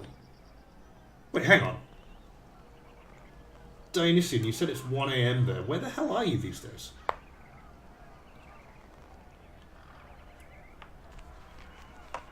Ashley says that she just sent me a photo of a steak, which must be why my phone is... Huh. My phone has decided that it doesn't have a signal, which is also confusing it. I don't know. I will look at that photo shortly, actually. I will not be distracted from my stream. Well, I'll be very distracted from my stream, but, like, I will try not to make this one of the distractions from my stream. It's not going to work. I want a steak. I don't care about this conversation. I don't care about most of these conversations, frankly. Like, all we're doing is wandering around talking to people, and I want to do something more interesting than that.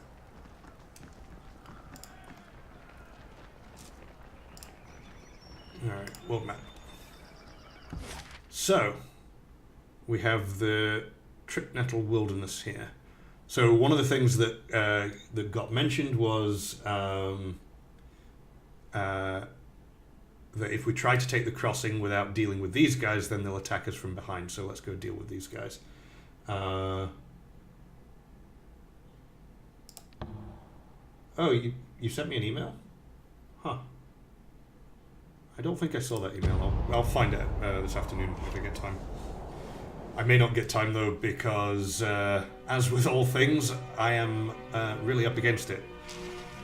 I have to have my GDC slides prepped by the end of the day tomorrow, and I'm a long way from being ready for that. Who are these bros?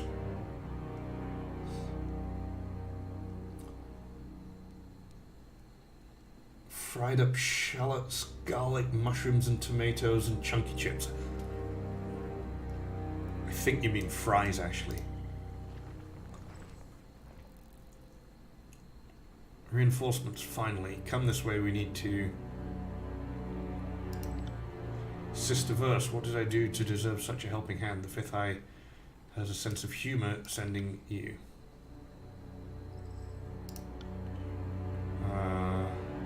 This one used to run with my pack until he left for Death Knell's gang. Motherless swine didn't even have the guts to fight me for the right to leave. He just packed up and left with his... So they have to fight to leave gangs as well. Like, what the fuck, man? This is not how you run an army. How many have you lost under your command so far? I misspoke. I'm sure you only get most of them killed. Can't rule out death by their own incompetence. Well, that's cool.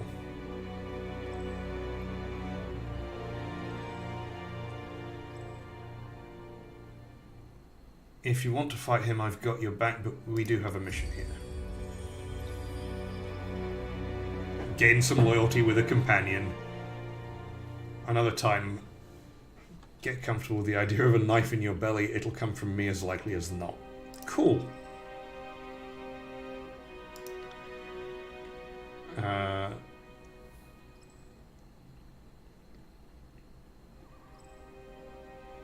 How'd you find this place?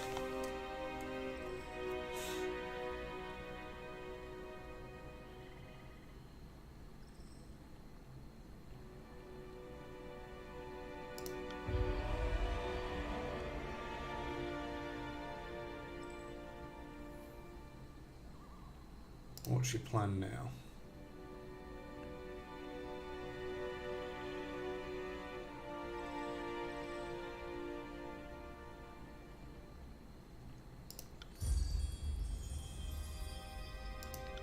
All right.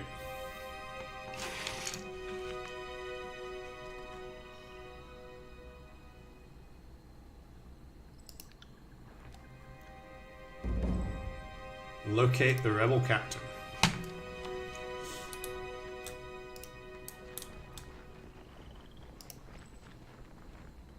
That's...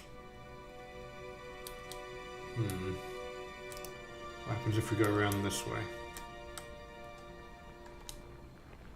Ooh, there's a lootable there. Huh. With a campfire in it. And a healing potion. And an axe.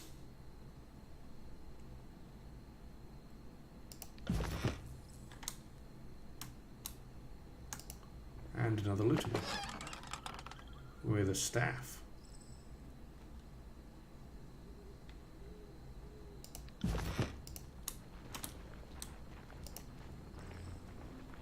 So there's two bad guys there. Was interesting that they were flagged as so these ones are flagged as enemies and this one is not flagged as an enemy, which is interesting. I can't, I guess. Alright, so all of this is blocking off, even though it's carts and shit. I guess I can't push it out of the way or something, so I'm gonna have to come around this way and go through these two guys over here. The captain dude is here, so nothing for it, but start some combat, I guess. Roll for initiative. So we're gonna have Yon dude get up close and personal. Let's have her engage that one. Let's have him engage that one, and then I can take on... I'll take a step back. And then engage that one. Wait! So I've got a whole bunch of spells and shit now. So I've got this Rim Spike spell, which will allow me to pop a spiky dealy. I got it. So the cast times are pretty long. If you can.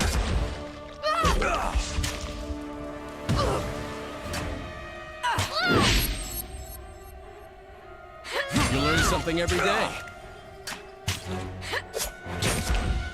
So somebody just leveled up.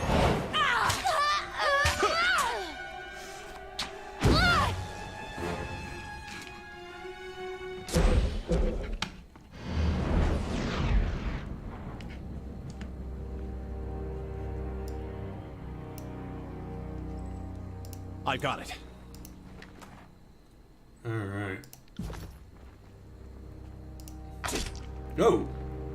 There's a different spiky dealy.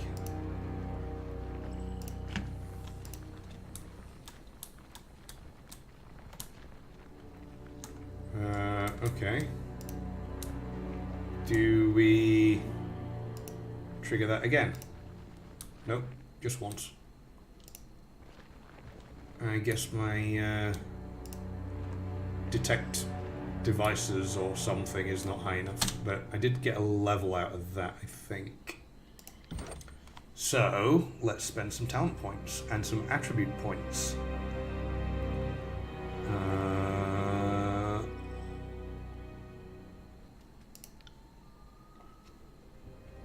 Attribute point there.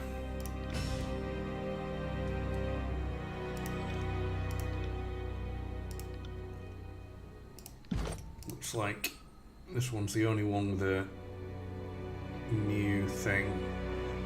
I've got so many different... There's 6 different talent tiers, and that's overwhelming.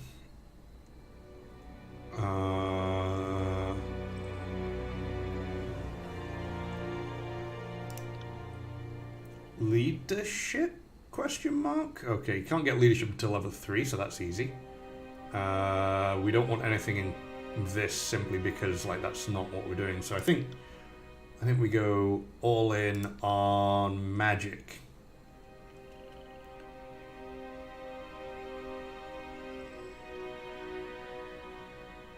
Grants a bonus to law skill. Adds the spell breached affliction to thrust attacks. Also grants a bonus to magic skills for a short time after using thrust. Okay, cool. Seems legit. I don't fucking know. Alright, let's go find us a rebel captain. And I think to do that, we're going to have to go through these 3 boys here. So, this guy can lead the charge. No, this guy can lead the charge. Then this one can engage this sidey one. This one can hang back here. And now that everybody else... Oh, where the fuck did this guy come from?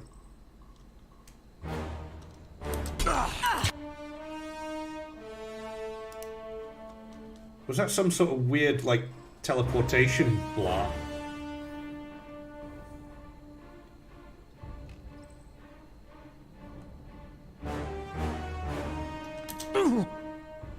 Wacky. Fall before me! That was... I can't move! Well, this is not good.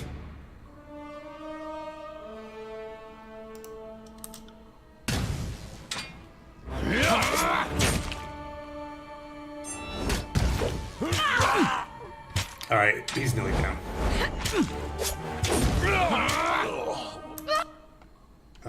Let's do...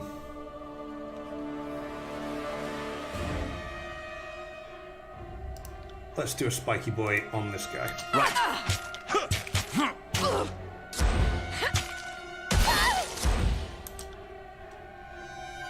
And... let's do a lightning shock on this guy.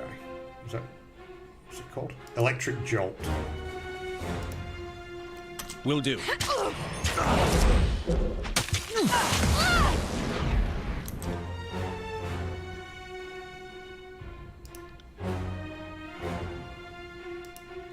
I got it.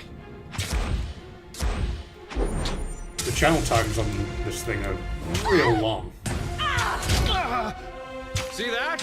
I'm not entirely useless. Oh, that was interesting. This one moved on before this guy actually fell. What do we have?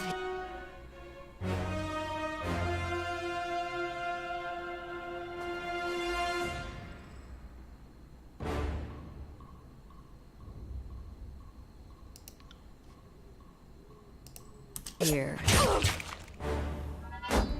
Where do you think?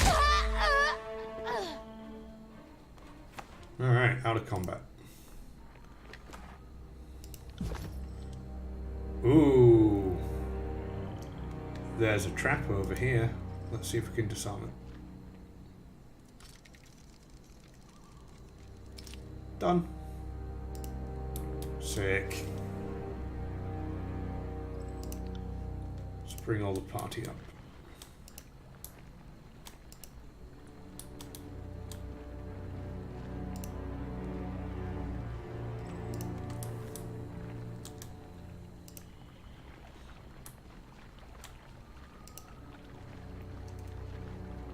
Alright, so here's the captain.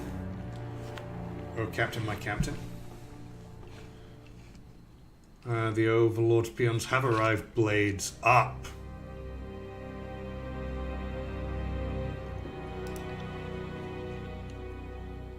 If you value your life, drop everything and flee or stand and fight. I'm happy with that option too. It just seemed unsporting for me to suggest it. I left my nicest blue flag back at camp, but I'd like to talk all the same.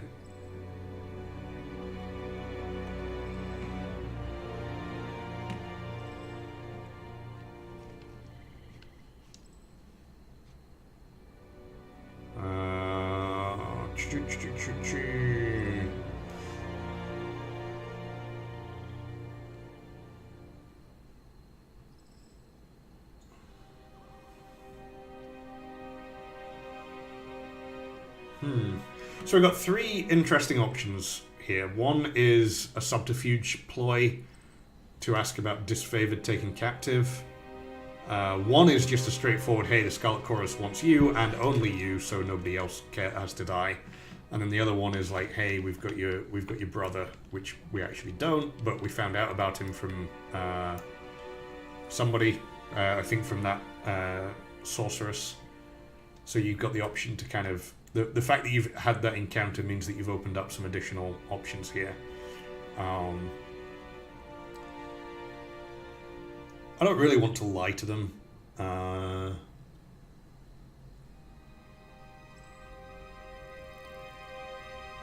Scarlet Chorus wants you and only you.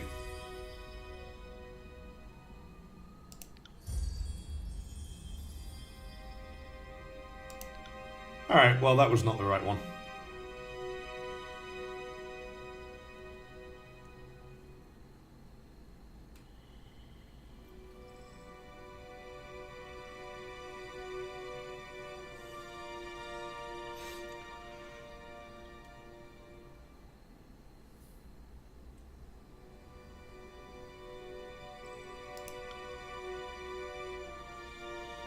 Alright.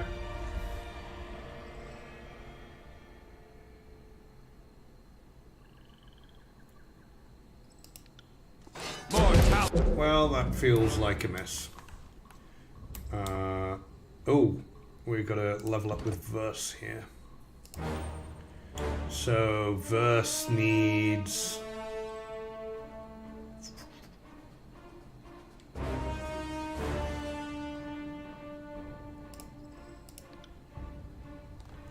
Verse needs a buff here. And then she's going to want a talent in...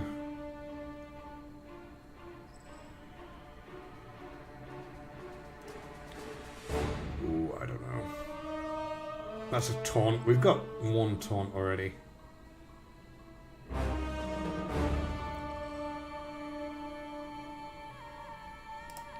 That sounds like a really cool ability. Let's do that one. And then what do we got here? Alright, you weren't able to negotiate a peaceful outcome with the Vendrian Guard in Tripnettle Wilderness. Kill them all. That can be arranged. Do I have any kind of disengage?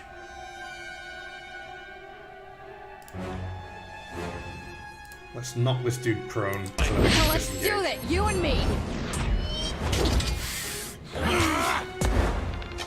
Good work.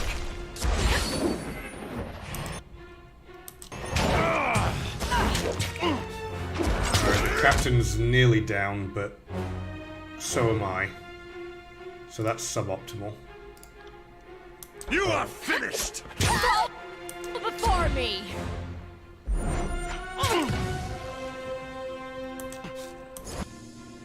Well, that was weird. There was some sort of pathing problem there.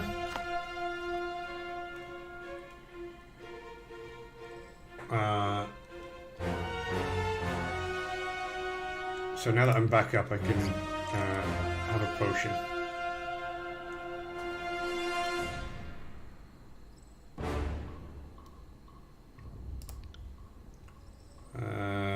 Let's get this boy spiked. You can rest when you're... Alright, I think I'm down.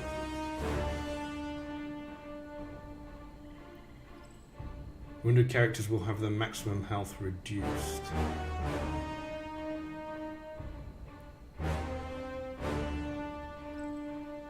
Okay, cool. Well, one guy down. Not looking super great.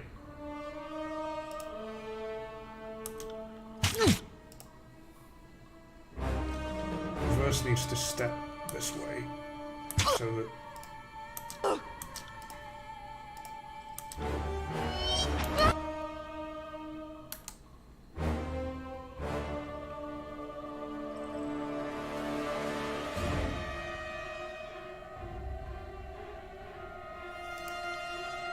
let's cast this falling pit on this one to try to...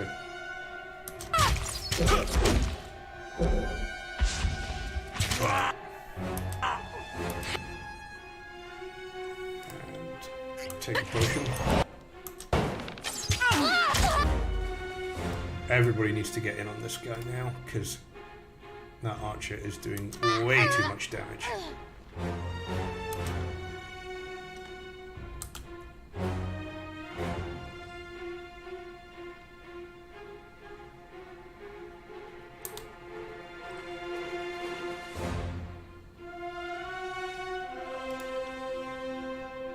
Cast that on Verse. So that's going to make Verse harder to hit. Pity you won't enjoy this as much as I do. Verse is out of potions, which is a bad time.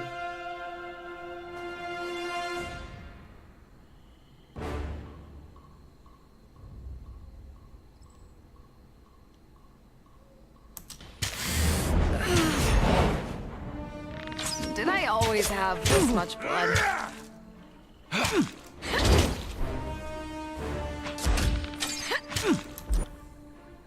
Okay. You won't get away! They're really wailing on Verse.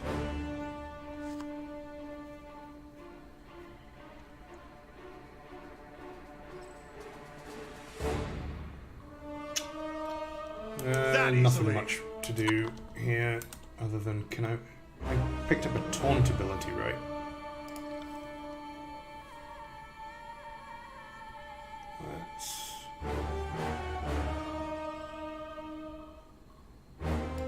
Let's taunt. Raven Ash protects.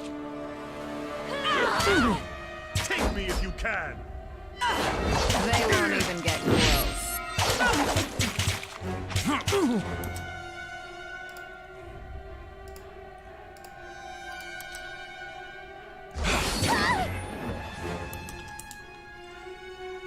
Any kind of disengage?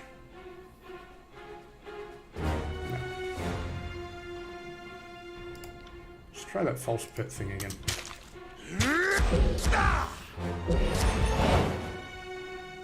Aw, someone stitch me up.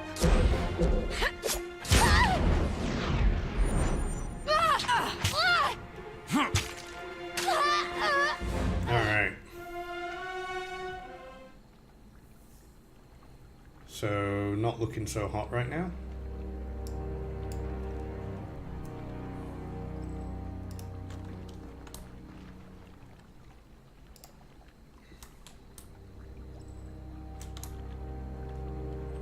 Let's loot his body. Elemental barrier potion and a broken helmet. And then we've got some stuff in boxes here. A studded iron gorget and Seeker, which looks like a pretty cool dagger type situation. Something here that I've missed.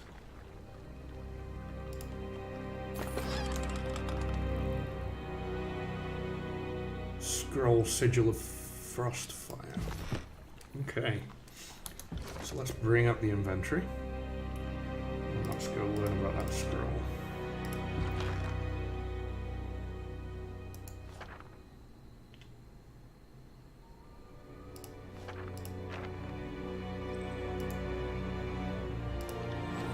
And that one, and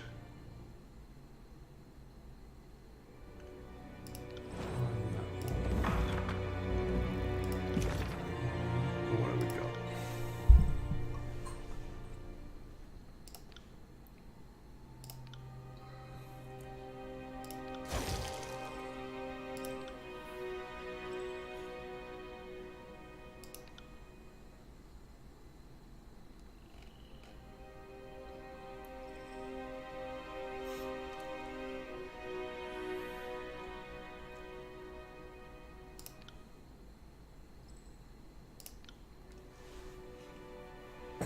So, I'm really enjoying, like, the possibilities of these spell creation thing. Like, the fact that you can just dick around and, like, you're increasing the lore required.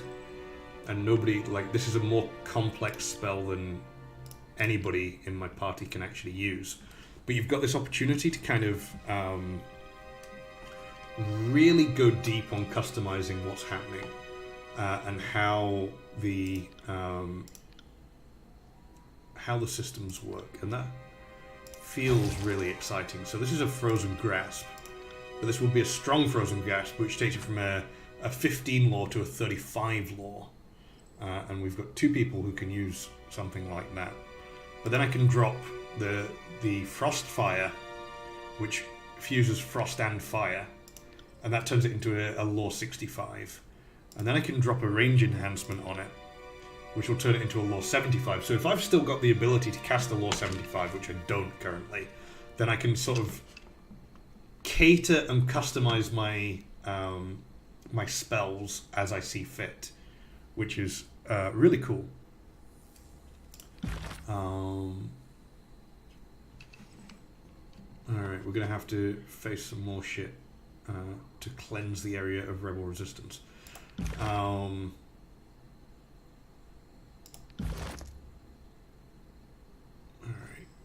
let's see about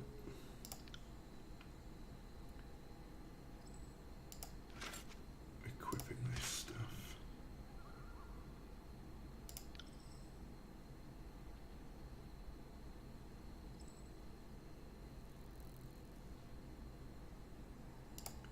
So this will be slightly better than that, I think.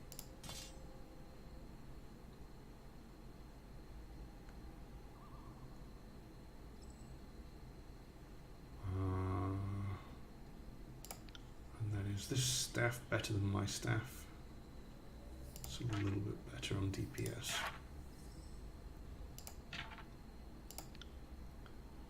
Then what we got?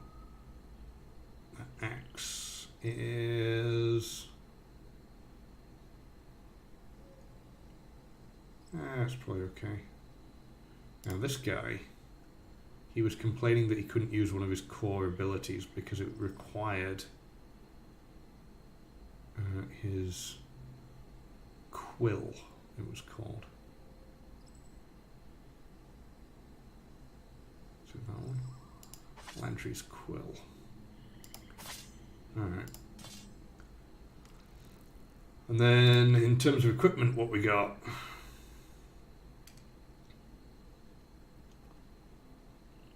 Those are identical. That's worse. Okay, I don't think we've got anything particularly useful out of that. So, let's head out. So there's 3 more dudes appeared over here according to the minimap. What's the most interesting AI related thing you've seen lately?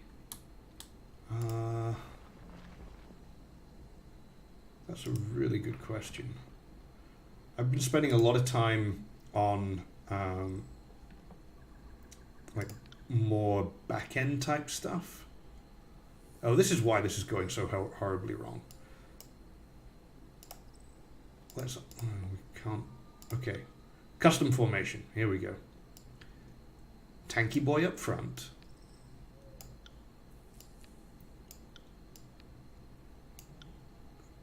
Stabby girl off on one side. Spellslinger and support behind.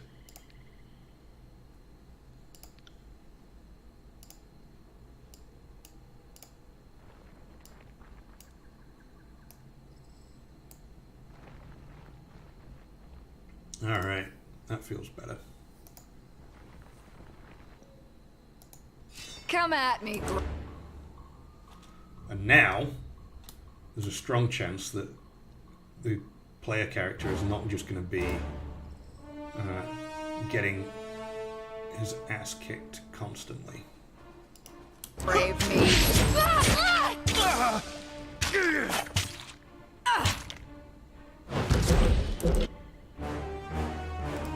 Let's plant a rim spike. Right.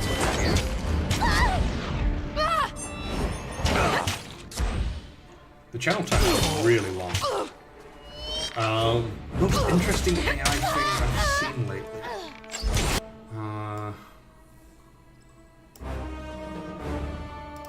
You know, I really don't have a good answer I'll for that. hit you twice as hard next time.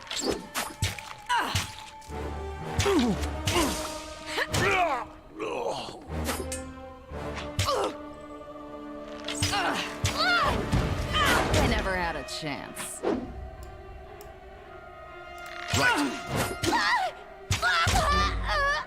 Alright. That's this crew dealt with.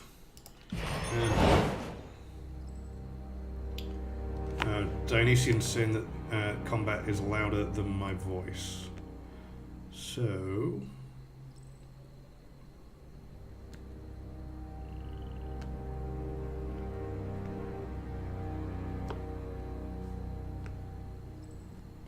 Alright, try that.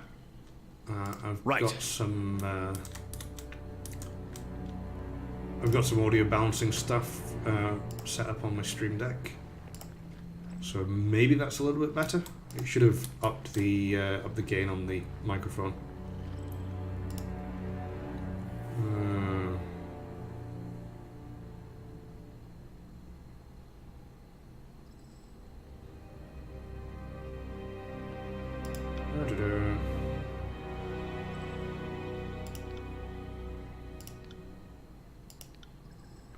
Not sure I like the tone of your face. Man, the writing here is epic. Hopefully ridding this wilderness of the Oathbreaker nuisance will be enough to save my own face. Now, get out of here. Don't you have other fates to bind or something of that sort?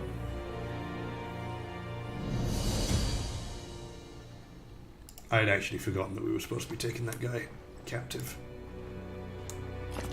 Oh well. I'm sure it's not a big problem. Probably.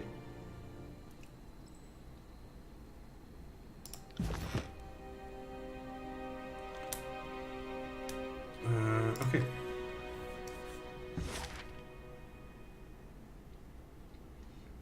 So now that we've dealt with that camp, we should be able to go to Echo Fall Crossing and do the thing. It's going to take me 7 hours to get there.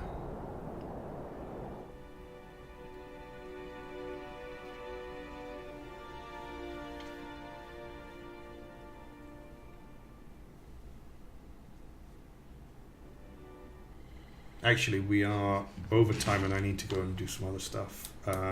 So you know what? We will deal with the Vendrian's Well people the next time that we get together. It's actually going to be a little while until I stream on a Sunday again. So chances are that Tyranny's going to have to wait. So next week is the start of GDC. Then the week after I'm going on vacation, and I'm going to be on vacation for a couple of weeks. So I think the next Sunday stream is going to be on April 6th is the next one. And we're going to do, we'll do a Wednesday stream this week probably, unless I'm completely hosed in terms of my time. Yeah, let me drop away from the game and just switch over to this. So yeah, so that's another insight into Tyranny. It's you know, the more that you play it and the more that you kind of start to kind of squint at it, the more that you're starting to see some of the underlying systems. The procedural generation of spells really super interesting. What would be even more interesting is probably if there was a kind of, it feels very heavily pre-scripted. It feels like there's a framework in which I'm making decisions, but it's not like a reactive system. So, you know, the more that I adapt my spell crafting one way, maybe I start to find different drops in the world, for example, would be a potentially interesting way to kind of leverage an AI system to be more of a game director and a dungeon master. This idea of kind of dungeon mastery as one of the high points of game AI is something that I've been talking about for best part of probably 8 years now. Jesus Christ. But it's actually a really compelling idea because, like, one of the things that really differentiates the tabletop experience is the intelligence that goes into kind of orchestrating the game in a pleasing or otherwise kind of approach.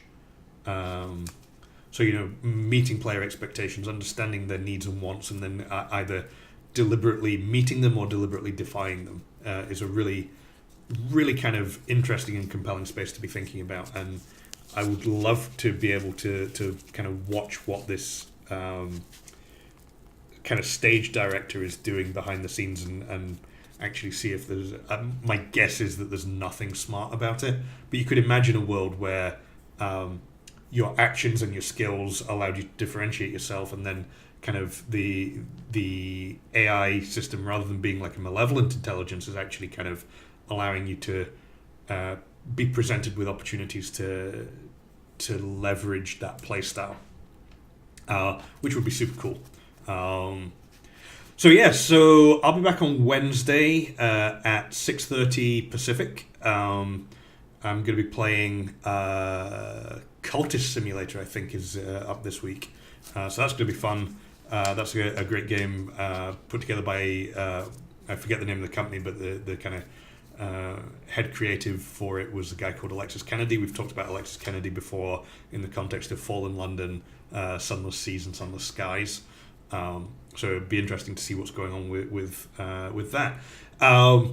Please, if you're not a follower or a subscriber to the channel, please go ahead and do that. That would be huge. I would really appreciate it. You can also find us on... you can find us on social media, except I can't find the logos anytime. So it's going to be Twitter and Facebook. We're at GameAI Show or /GameAI Show. I am going to be... I'm exporting all of the recordings to YouTube. I'm going to find a better way of surfacing them, probably through the website that I have, that I've not actually done anything with yet, but get those in a more friendly and searchable, discoverable kind of format. Thanks to everybody who's been hanging out in the chat. Huge shout out to Ashley, to Vij, to Detox, who was along earlier. It's been great having you all along for the rides here. And I will, I'll go find that email. I can't believe that I have an email that I've just got no memory of even seeing. So I'll find that. For those of you who are coming out for GDC, actually, I know I'll see you next week. It's going to be a blast doing 4 talks, one of which has been inspired by some of the kind of think aloud kind of practice that I've been doing on the stream here. It's going to be great. It's going to be great to catch up with everyone. And yeah, that's it. That's everything I've got for you today. I need to go do things. So like I say, please follow us. Please show up on Wednesday. And yeah, thank you for your attention. Thank you for coming along. And I will see you either Wednesday, or if you're looking for the Sunday stream, April 6th. Bye.